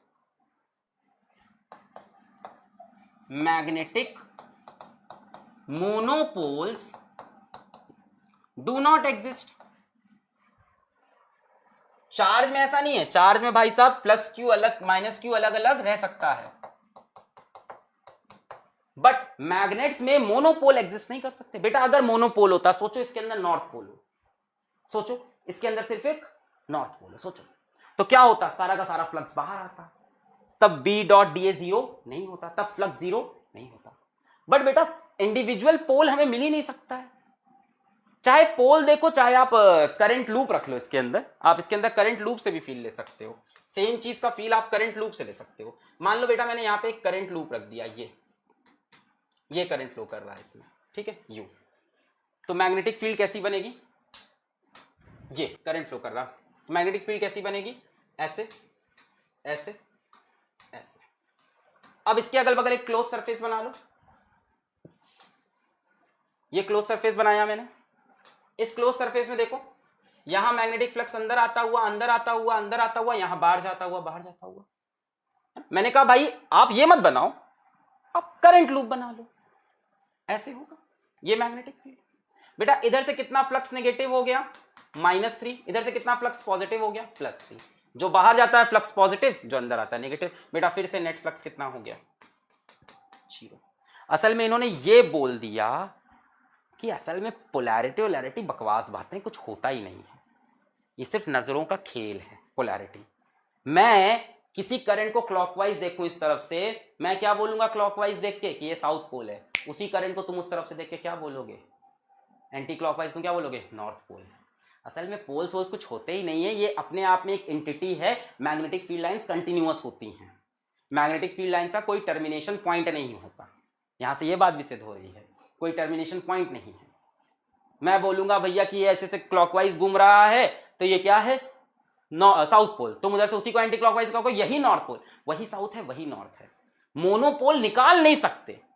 आप सोचते हो बार मैग्नेट से नॉर्थ साउथ अलग अलग, निकाल नहीं सकते, कभी भी अलग नहीं हो सकता। आप छोटे से छोटा बार मैग्नेट काट के रखोगे, एक नॉर्थ एक साउथ बन जाएगा, सिर्फ देखने पे फर्क पड़ता है। तो यही बता रहे हैं magnetic monopoles do not exist. इसमें एक पता है बहुत अच्छा सवाल आ सकता है, बेटा तेज मत करवाओ कॉन्सेप्ट चला जाएगा। इसमें एक बहुत अच्छा सवाल मैं बना सकता हूं कि अगर ये मैग्नेट इसके बाहर हो तब, अगर ये मैग्नेट इसके बाहर हो तब भी क्या नेट फ्लक्स जीरो होगा, सोच के बताओ। अगर ये मैग्नेट इसके बाहर हो क्या तब भी नेट फ्लक्स जीरो होगा?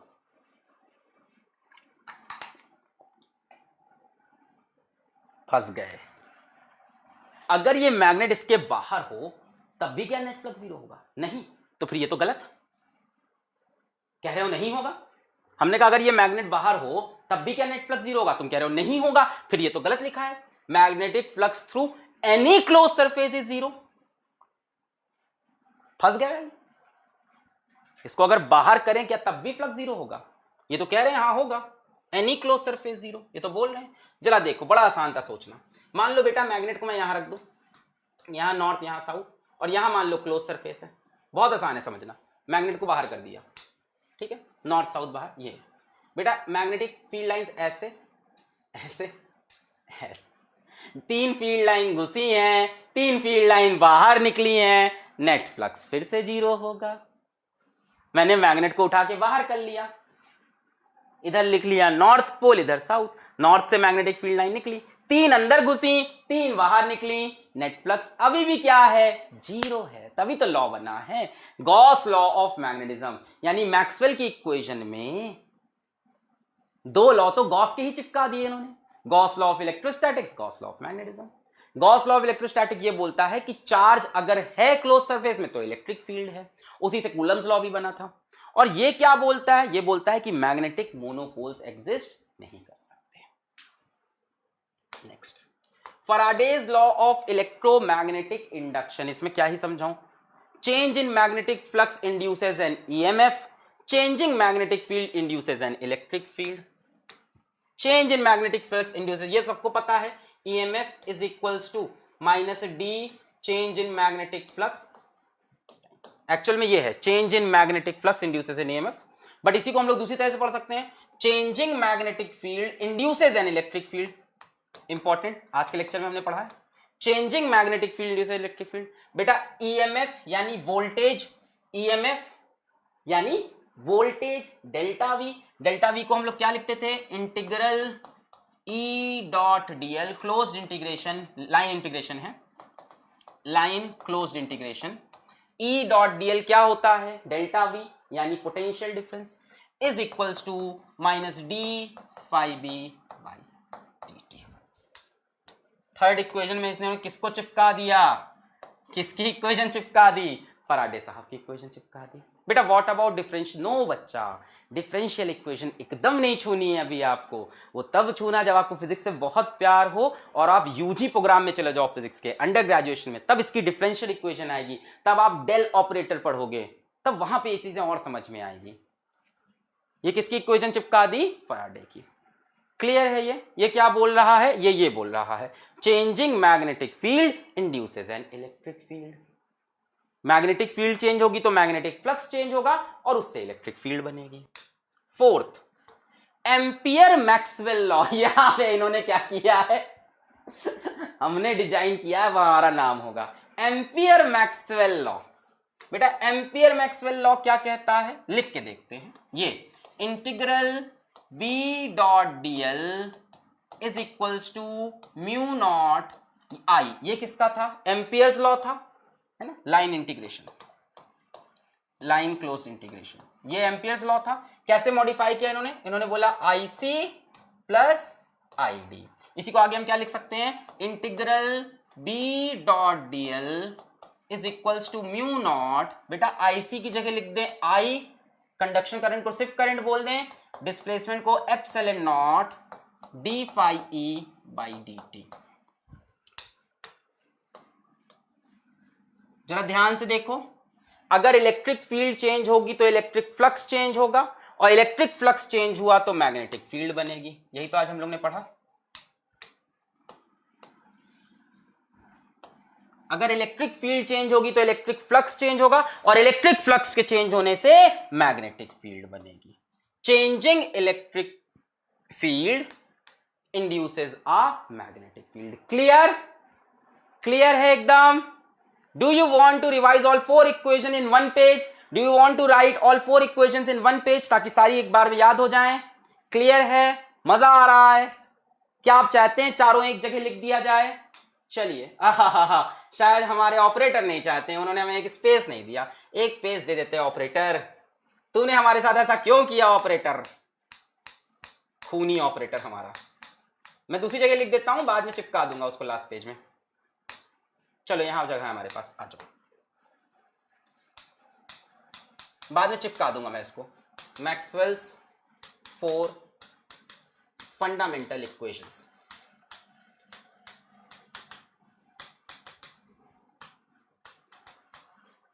चलो सबसे पहले Gauss law of electrostatics, integral E dot d A, electric flux along a closed surface is equals to, along a closed surface is equals to q in by epsilon naught। दूसरा Gauss law of magnetism, integral b dot d a, यानी ये क्या है, magnetic flux of close surface is equals to 0। तीसरा बेटा Faraday's law, changing magnetic field produces electric field, integral E dot D l, integral E dot D l line closed integration is equals to minus d phi B by D t. चौथा क्या है हमारा, Faraday भी हो गया। चौथा हमारा क्या है, चौथा हमारा एम्पियर मैक्सवेल लॉ क्या था, integral B dot D L is equals to mu naught times conduction current plus displacement current. That's it, my time is up and your time is also up. कल हम लोग start करेंगे electromagnetic wave, कल शुरू होगा सही में। I hope आपको आज का लेक्चर फील हुआ होगा, बहुत कॉन्सेप्चुअल था। कल प्लीज मेरी तहे दिल से आपसे हाथ जोड़ के रिक्वेस्ट है कि रिवाइज करके आइएगा। आज कोई डीपीपी नहीं है बेटा, जो सवाल बन सकते थे वो मैंने आपको करा दिए। आई होप आपको मजा आया होगा। कल भी इसी एनर्जी के साथ, इसी ऊर्जा के साथ कोशिश करेंगे आगे पढ़ाने की। पढ़ाई करते रहें। All the very best.